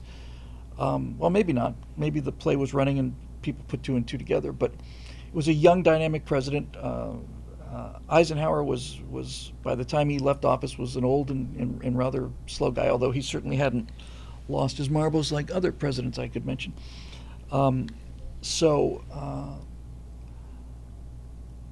Yeah. It also had me thinking about the Pendragon cycle, more on that momentarily. So what it is about Camelot, Bill, that lends itself to be invoked so? What makes it one brief shining moment for so many as opposed to so many other contenders to the title? What do you think? P.S. Speaking of Pendragon cycle, is there any chance you could take your Frank Luke scripts along with you to Vegas whenever we ultimately have the convention? After all, you provided a lot about the project. I think were I to go over them, I might be able to point some way to make them sing. Well, I'm paid to do a rewrite, and they're going to give me a call when they're ready for that. So it's not my property, Eric. I don't own it. If it was my script, I'd have a different thought about it. In terms of what was it about Camelot, Camelot is utopia, and humans have had utopian dreams all the time. Colonies is a utopian dream. Star Trek is a utopian dream. Star Wars really is not in the same way as Star Trek. Star Wars is appeals to our sense of fun and adventure, and Star Wars removes the boredom of modern civilized life, which is something we should all be profoundly grateful for. But Star Trek was utopian. Was the idea of Star Trek was from the beginning that we'd be able to get past our differences and stop fighting amongst ourselves. But once you had that condition, Roddenberry realized, well, now I've got no drama. You have to have conflict. So he basically just punted, and instead of saying that we've gotten over conflict, we just got over conflict amongst ourselves. Now we have to fight the Klingons and the Romulans. And so you're right back to where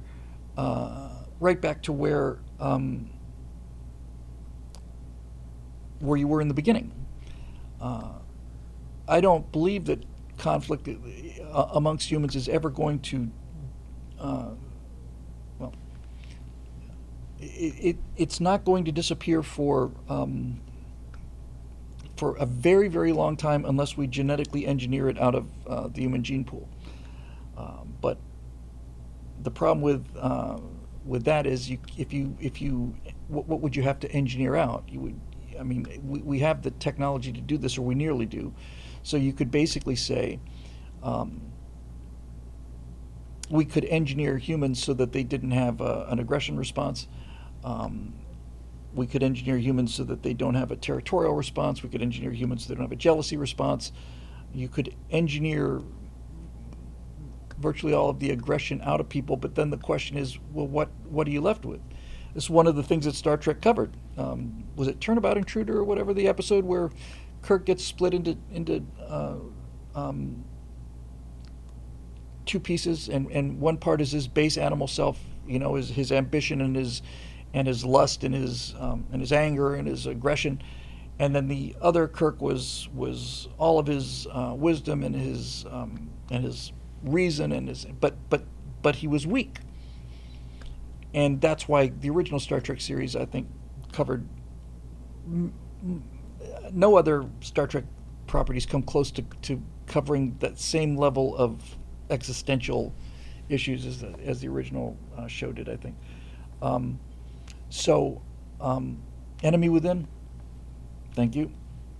Yeah, was Turnabout Intruder the one with the woman? Yeah. That one was terrible. Enemy Within was really pretty good. So, um, so Camelot is a utopian time, and it's a time when there was barbarism and brutality, and along comes a Luke Skywalker, because Arthur is Luke, and Arthur is Superman, and Arthur is Aragorn. He's royalty, but he doesn't know it. He is he's the bloodline, the lost bloodline, and and in the process of discovering his magical nobility, he's able to pull Excalibur out of the stone.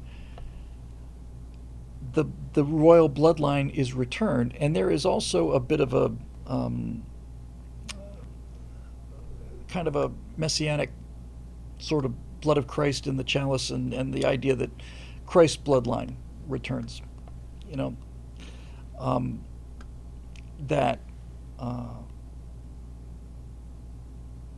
that when the king is when the rightful king is restored to his rightful place, things will fall into their correct order, as above, so below, and then there is justice, and there's a brief period where everything turns out right, where the guilty are punished, the innocent are there's no sickness, there's no murder.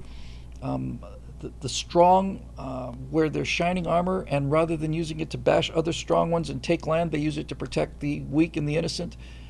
Asa Effendi has a line there that is perfect from the Arthurian legend: "The land and the king are one," and it is the correct order of nature. It's the divine order of nature. God is ruling through Arthur. Arthur is ruling through his knights. His knights are bringing justice and kindness and goodness and strength and everything's great until temptation enters. The serpent enters Camelot through Lancelot, who is the best of them, not the worst of them. It's not Guinevere is not seduced by worm tongue. The weakness of the best of them is what destroys Camelot. She has a biological reaction to Lancelot, and he has one for her. And no matter how virtuous they are, and they know that it means the destruction of Camelot, because they know that this romance is the end of Arthur. This is going to kill Arthur. It's going to kill him. His queen and his champion having an affair is it's the death of Arthur. It's the death of Arthur's innocence and his altruism, which is what powers the entire thing. It is a virtuous society, and Lancelot is the most virtuous of all, and yet he's the one who brings vice into Eden. And that, of course, destroys him. And it destroys Guinevere, and and it destroys Arthur. It takes the heart out of Arthur. That's because he was French. Yeah, well, that's probably in there for a reason as well.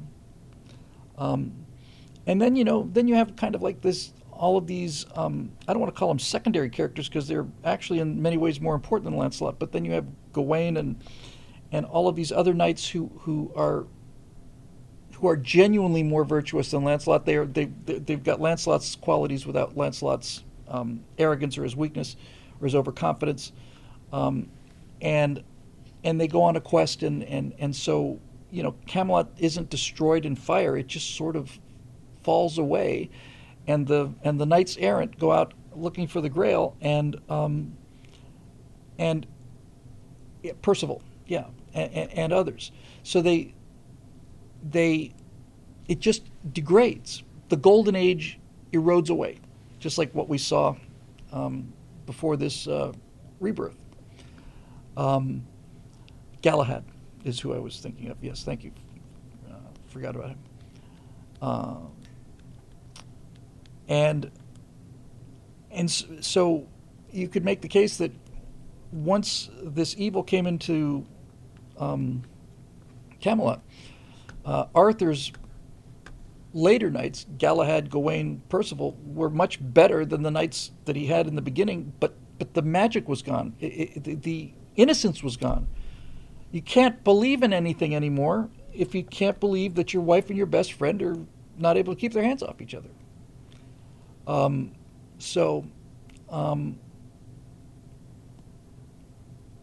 There you go.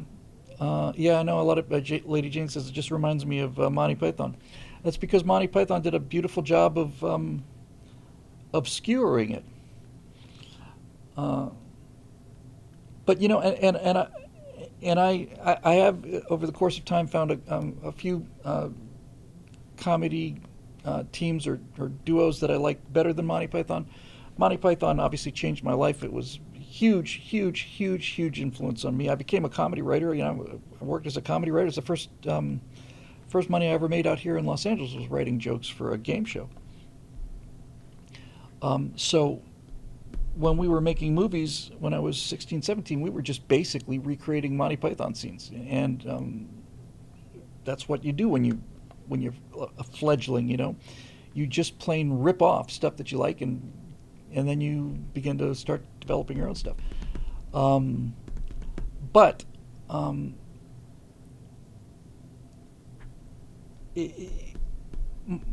Monty Python is also partially responsible for the decay. I love seeing guys like John Cleese and Stephen Fry, who are bemoaning the woke influence on comedy when they created it. Cleese and Fry are far leftists, and they created the political environment that led to political correctness and wokeism. They created it, and now they're oh, this is horrible, this woke, and I'm sure on some level they think that the wokies are Trump supporters. You know, they're just out of their minds. Just shut up and sing. Assassin of the Grey with a super chat says, lesson learned, Mr. Whittle, the only thing French knights are good for is catching English arrows. Amen. Yeah, same for Bill Maher, as Eric says. Bill Maher is appalled at all of this damage that the left has done, but he created it. I mean, politically incorrect was what Bill Maher is the ultimate cynic. He's just the ultimate cynic, and it's the cynicism that destroys virtue. So then they cry about the loss of virtue, and you know, boom. So I guess that's the appeal of Camelot. Is we all want to live in a just society, you know, and this Trump golden age, which I am a big part of. I genuinely believe it, but that's a utopian view of things, and that's fine with me. I have no problem with it as long as we understand it, right? As long as we understand that it's a utopian vision, that's fine. We've taken so much abuse and had so much pain watching the things we love being degraded and destroyed that I'm perfectly willing to cut myself a break and believe that a golden age is coming, because it is already a golden age compared to what was before. Just renaming Fort Bragg is utopianism made manifest to me. Tiny little things like that. Forget the big things. The fact that somebody actually unearthed this corruption, whether or not anything gets done about it or not, and I think things will get done about it, but just the fact that all of this grift is out in the open is a utopian win for me. You know, you find out Elizabeth Warren has an agency that got $40 million, and you wonder why she's opposed to Donald Trump and reforming government. She looks like an idiot. All of them, Chelsea Clinton, all of them. They're naked. They're naked, and I'm loving it. And I expect we're going to see 2 more years of it. And what the left doesn't realize, I'm sure everybody's a little worried about this too. You know, what the amount of apple carts that Trump is upsetting and the size of them means that there are extremely powerful forces that are going to try and stop him, that have already tried to stop him. And they may succeed in stopping him.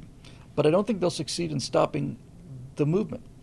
If something happens to Donald Trump, then J.D. Vance is going to go at it harder. And the people like you and me who support this thing are going to get more aggressive. And if something happens to Vance, then we'll find somebody even more aggressive than that. And we will continue to turn up the heat and the volume the more they do. So I hope they realize this, because it's not about one guy anymore. Trump has already crossed the Rubicon. He's shown it can be done. He's shown it can be done. You can't disassemble the federal bureaucracy. It's impossible. No, he did it in 2 days. Chiseled the numbers, the letters off of the building. Done. Gone. USAID is gone.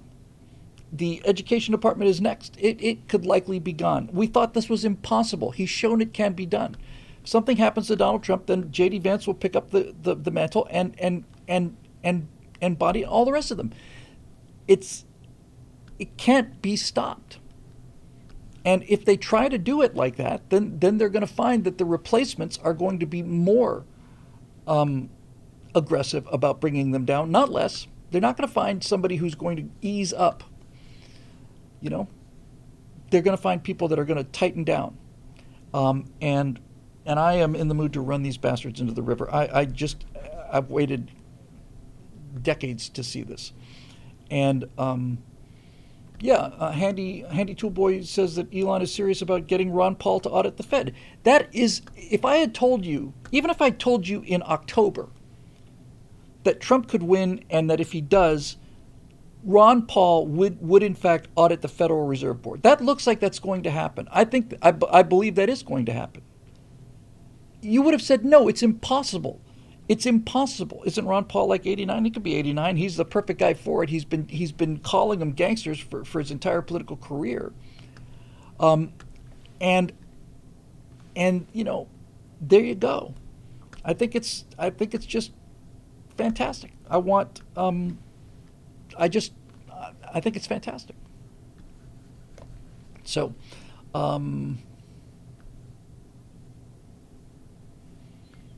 Camelot Society said, Bill, do you know the teachers union hasn't negotiated reasonable maternity leave in a profession dominated by women? It's a super strong union.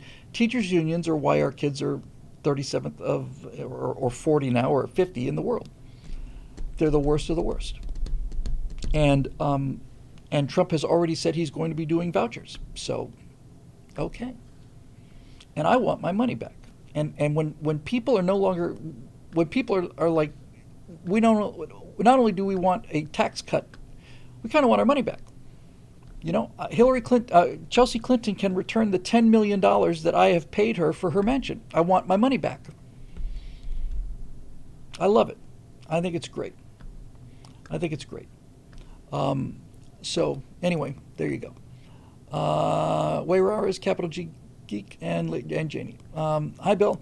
I'll return for progress reports on your various spinning plates. How's the renovation for story mechanics been going? Covered that. Asked and answered.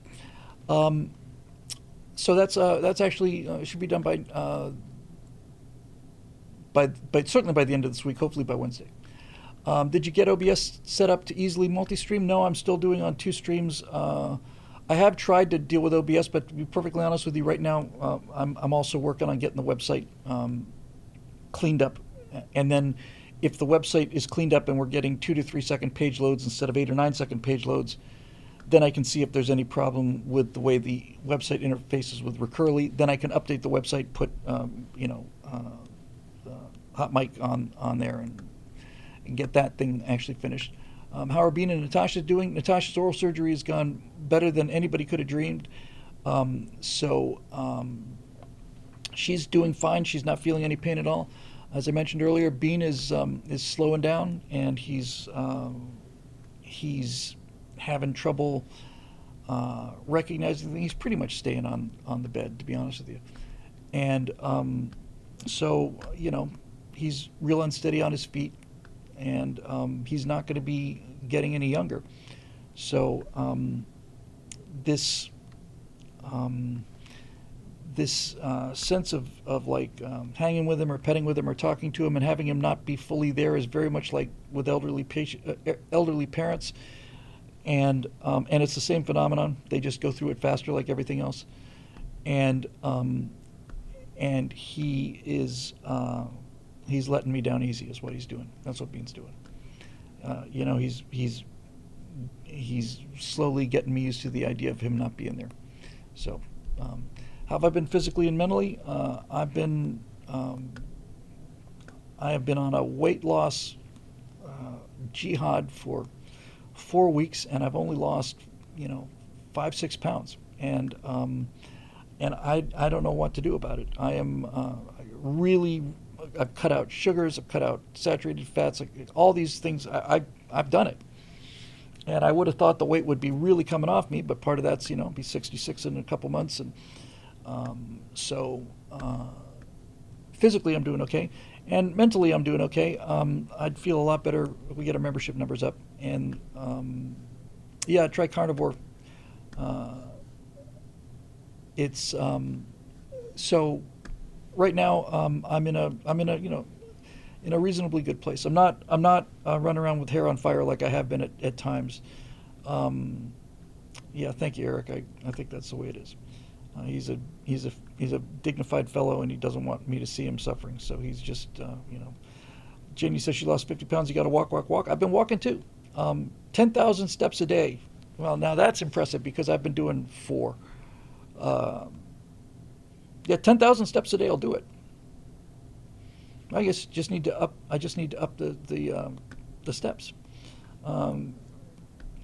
Bill needs to set up Twitch monetization. I can't imagine that 40 viewers is going to generate any revenue at all. And lift weights, says Sun Wukong. So I've got a home gym in here, which I've been using as a clothes hanger for years. So. Truth is Freedom says 6 pounds is good. Keep going. Takes the body a while to accept that you're serious. I have noticed that, and then they kind of melt off a little bit. Good for you. That's amazing. Janie, 10,000 steps that's got to be a couple hours, I would think, a day. I know that when I go for a 4,000 or 5,000 step walk, it's better part of 40 minutes, something like that. So, walk the earth like Caine and Kung Fu. I'll just have my flute with me over my shoulder. I should have a big old bamboo flute over my shoulder. That'd be a fun way to do it. Yep. It's like a job. Well, I will take you up on that. When I get done here, I haven't done my walk for the day, so I'll go home and I will walk around the neighborhood, and I think I've broken 6,000 once. So I've got an app that's tracking my steps and is trying to get me to do 7,000 a day, and I haven't been able to do it. But I may have to break it up into two bits. Janie says it's 2.5 hours every day. That's a big time commitment. But it's important. So, wow. That's very impressive, Janie. That's very impressive.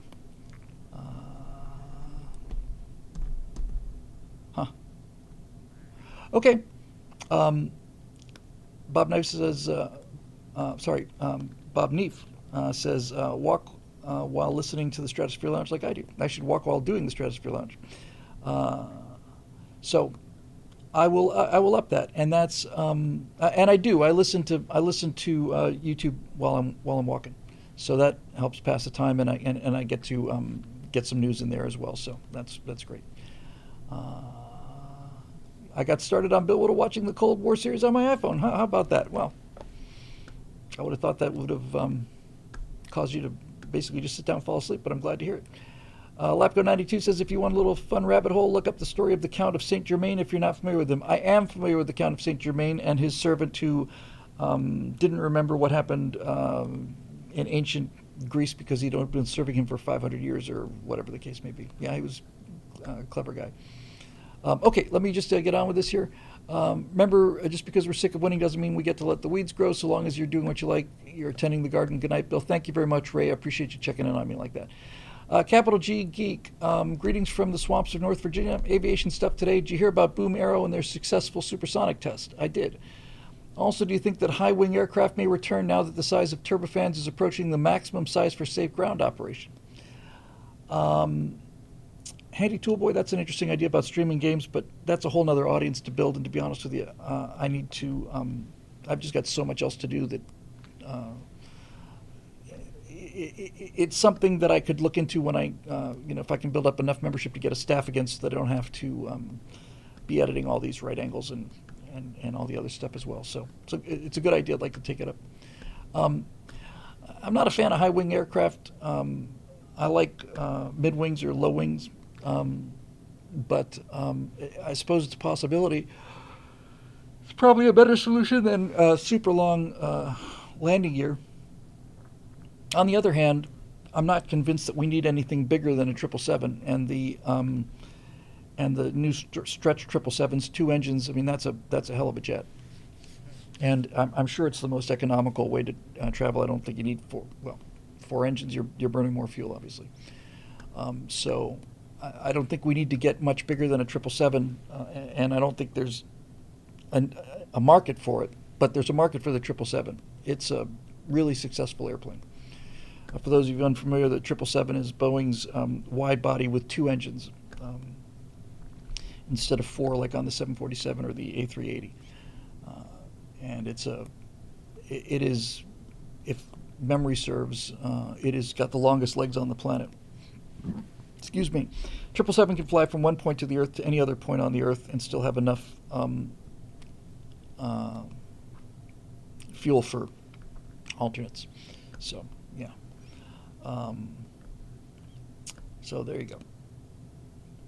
Dave Big Booty says, "Missed the 747, Queen of the Skies." There's plenty of 747s out there. It's still they're making 747-800s now, maybe 900s. They're still out there. So there you go.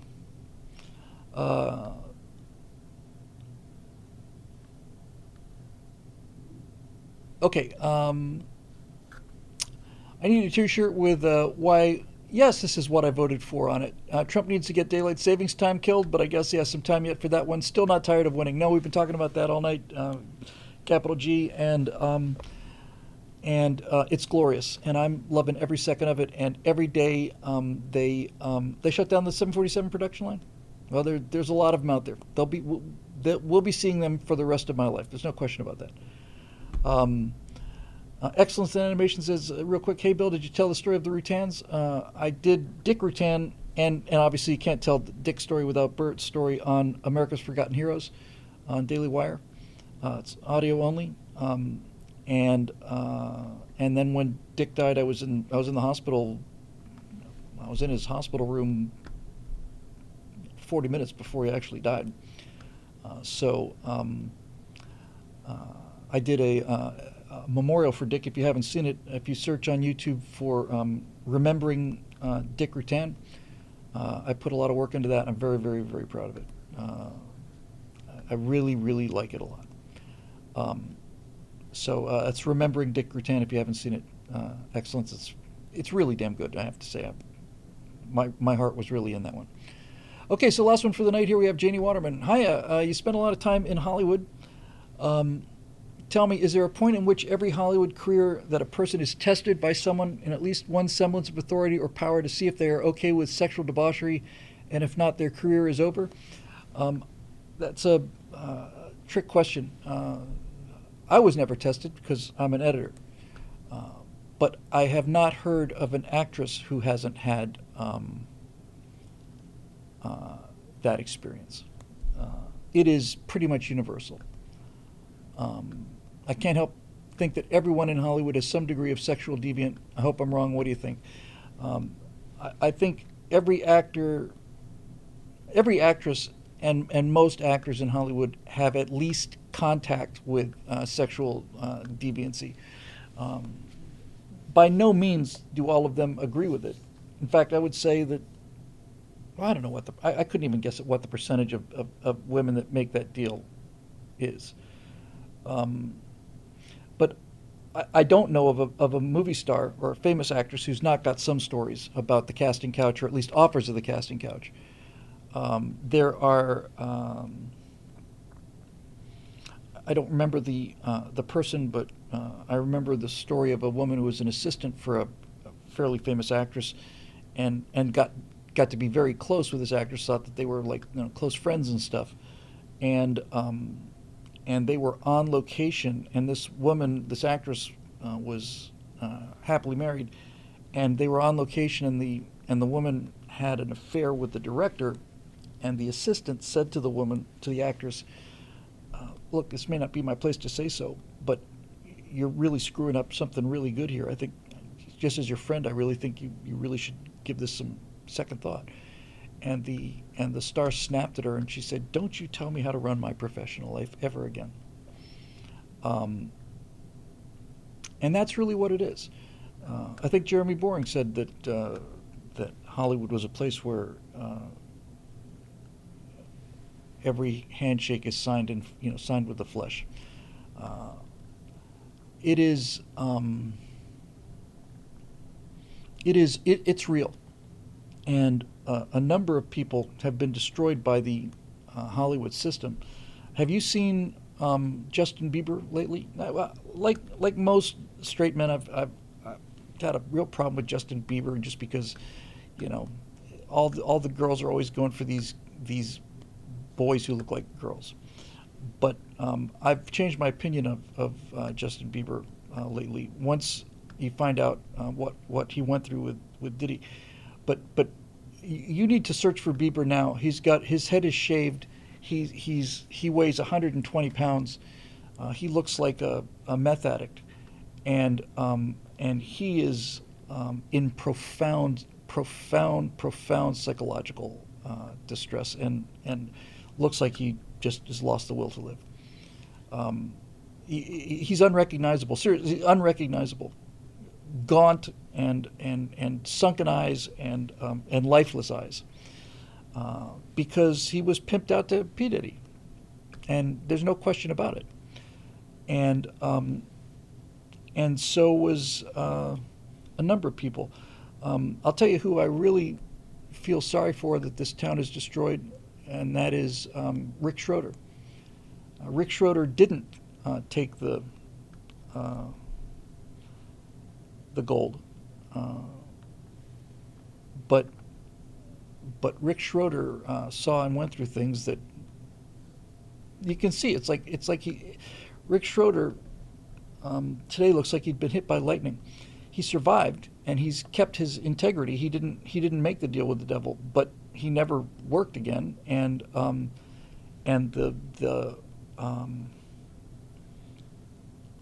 damage that the system did to him, and the Rick Schroeder. If you ever saw The Champ, Ricky Schroeder in The Champ is one of the greatest film performances of all time by anybody. That a child that age, he was probably 7, I guess, somewhere around there, that a child that age could deliver a performance that nuanced is unbelievable to me. Child actors amaze me. And just the light in his eyes, and when he was doing the interviews with Jon Voight, and the two of them are just joking on the set, he's just so enthusiastic, so innocent, and so on. And now, if you look at him now, he wasn't victimized, but he saw things and heard things and was in the orbit of things that just destroyed him.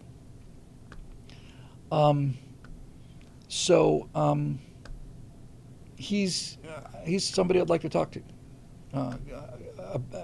on story mechanics, not about I don't know who it was. It might have been Eric or Marisha. Somebody suggested, because I want to keep story mechanics apolitical, but somebody suggested doing a political segment that we can make for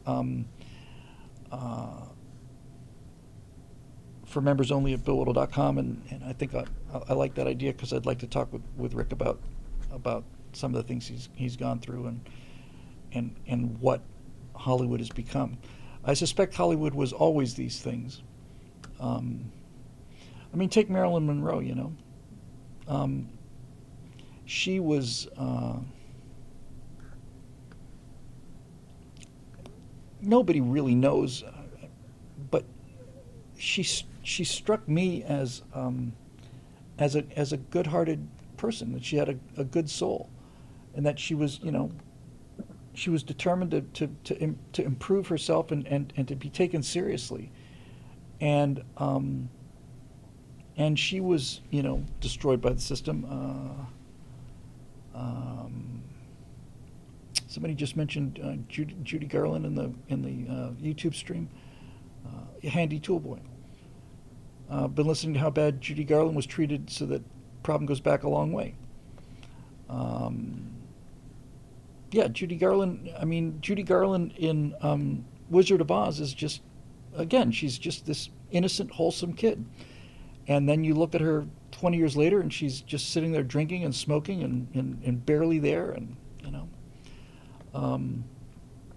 so it's all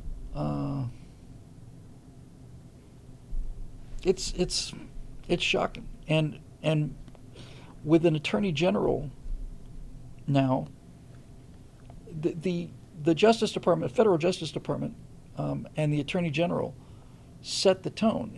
When we haven't had a Justice Department since Obama was elected the first time. During Trump's first administration, he never really realized what how key the Justice Department is. But I suspect that if the Federal Justice Department is now in the business of bringing actual justice, the way that we're seeing a look at corruption, at how deep the corruption is, I think we're going to find out that if we look in the Justice Department, we're going to find out how deep the injustice is. And if we get back to the idea of actually enforcing the law and prosecuting criminals, then it's possible that somebody will take a look into the whole Hollywood system. And you're going to find out that Harvey Weinstein was just the particularly repellent and ugly tip of the much bigger iceberg. Marusha points out that half the time Trump 1.0 was fighting Republicans in Congress. Yeah, it's a whole different ballgame now. Whole different ballgame. I feel it, man. And what's clear to me with Trump, and just to wrap this whole thing up for the night, out of the Hollywood thing, but the thing that's clear to me and most encouraging to me is the more Trump does, the more popular he becomes. He's not running out of steam. He's getting stronger. The momentum is building, not dissipating. And this Diddy thing is he's just pure evil.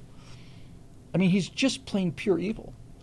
And I suspect Diddy is going to jail for the rest of his life, and he's still a relatively young guy. So it's not like Bill Cosby. So we'll see.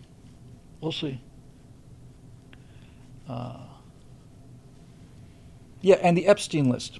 You know who's going to be on Epstein's island, right? That I think we will see. I thought all of this was fantasy, editing the Fed, getting the woke out of the Defense Department. I just thought, no, it's just not possible. It can't. Things just go downhill. But no, it's happening right in front of our eyes. A rebirth and restoration and all of this. So I want to see who went to Epstein Island, and some names you're going to see there are going to be pretty shocking. Rumor, I'd like to be clear on this, allegedly, people that you would expect, Bill Clinton, Hillary Clinton, Prince Andrew and all the rest of that happy crowd, but names that I was surprised to see, allegedly, Stephen Colbert, Tom Hanks. None of this surprises me, but makes sense out of why they're such staunch supporters of Democratic politicians, right? So Steven Spielberg. Okay. Well, So I suspect some people are going to lose their sterling reputations, and when you combine the Diddy parties with Epstein Island and so on, I think you're going to find lots and lots and lots of people who did some really, really bad things. What is The Circle, Mersh? Is it a documentary, or is it a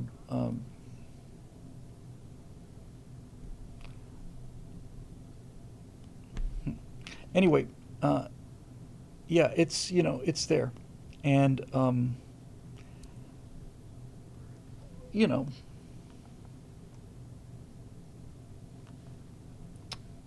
well, Lady Janie Waterman says, "Wow, we're all about to get our little fanboy girl hearts crushed." Um,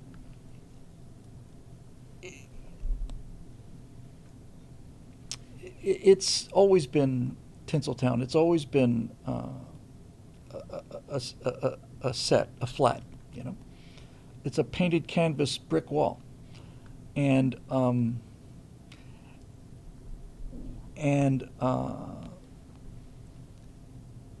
and the problem with Hollywood, the reason Hollywood is allowed to continue, is because people want it so much that they'll do anything.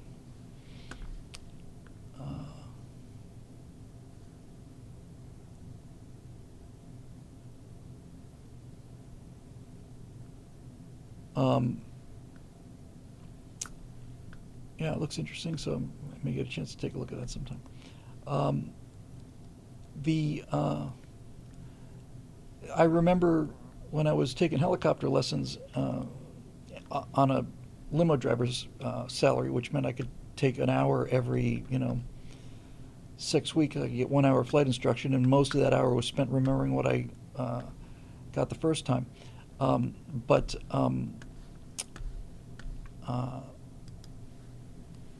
I remember finding out that I said, "Is there any way to make any money doing this?" And my flight instructor said, "No.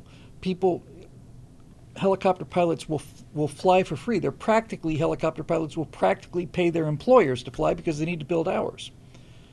So that's the same kind of thing with Hollywood.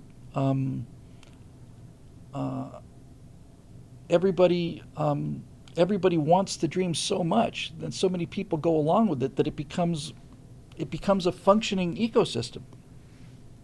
You know.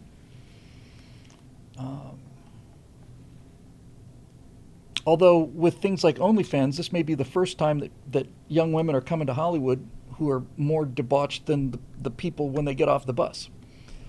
So that's a whole nother story. So anyway, Excellence wants to know, do I still fly a glider? I still can fly a glider, but I haven't flown at all in 7 or 8 years, and I had thoughts about going out and doing a glider ride, actually. Strangely enough, I had thoughts about going back to the University of Florida and taking and doing a semester there. I had serious thoughts about it, going back and getting, I don't know if I'd be able to go long enough to get my degree, but I thought it'd be interesting to go back for 4 months and take an acting class and just see what college was like. I'd be Rodney Dangerfield, but I think it'd be a remarkable experiment to go back to college and go back into the theater department. I know I'd be a better actor than I used to be, and I'm a much better director, and I was a pretty good director, I thought. Anyway, I'm gonna wrap it up here. I think I've got 10,000 steps to do tonight, which is, it's cold out there. It's 8:30, so I don't know if I'll get them all of them tonight, but I got to get some kind of walking in, and then 2.5 hours a day, every day. That is a huge time commitment, which I don't know if I'll be able to make. But I'll tell you one thing, Janie, you certainly inspired me. It certainly inspired me to give it a try, and I can certainly up what I've been settling for, which is 4,000 to 5,000. I could push another 1,000 or 1,500 into there and see. Yeah, California cold. Well, it's probably 46 degrees out there, so not too bad. Okay, so I think that'll do it. You probably know by now this show is made possible by the members at BillWhittle.com, who have been steadfast and loyal supporters these many years, and to whom we are continuously and eternally grateful. We just couldn't do it without them, and I'm liking the looks of this shirt. I think these shirts are going to be a success. It's a different look, and I definitely needed a new look. So a negative 10 there for Gummins. Whew. Okay, well, we'll see. And maybe I'll just do it tomorrow, but I'll try and get something done tonight. Okay, so anyway, thanks very much for being with us, and we'll see you guys on Thursday for the Stratosphere Lounge. Take care. Okay, YouTube, thanks for joining us, and we will see you guys as well. So good night.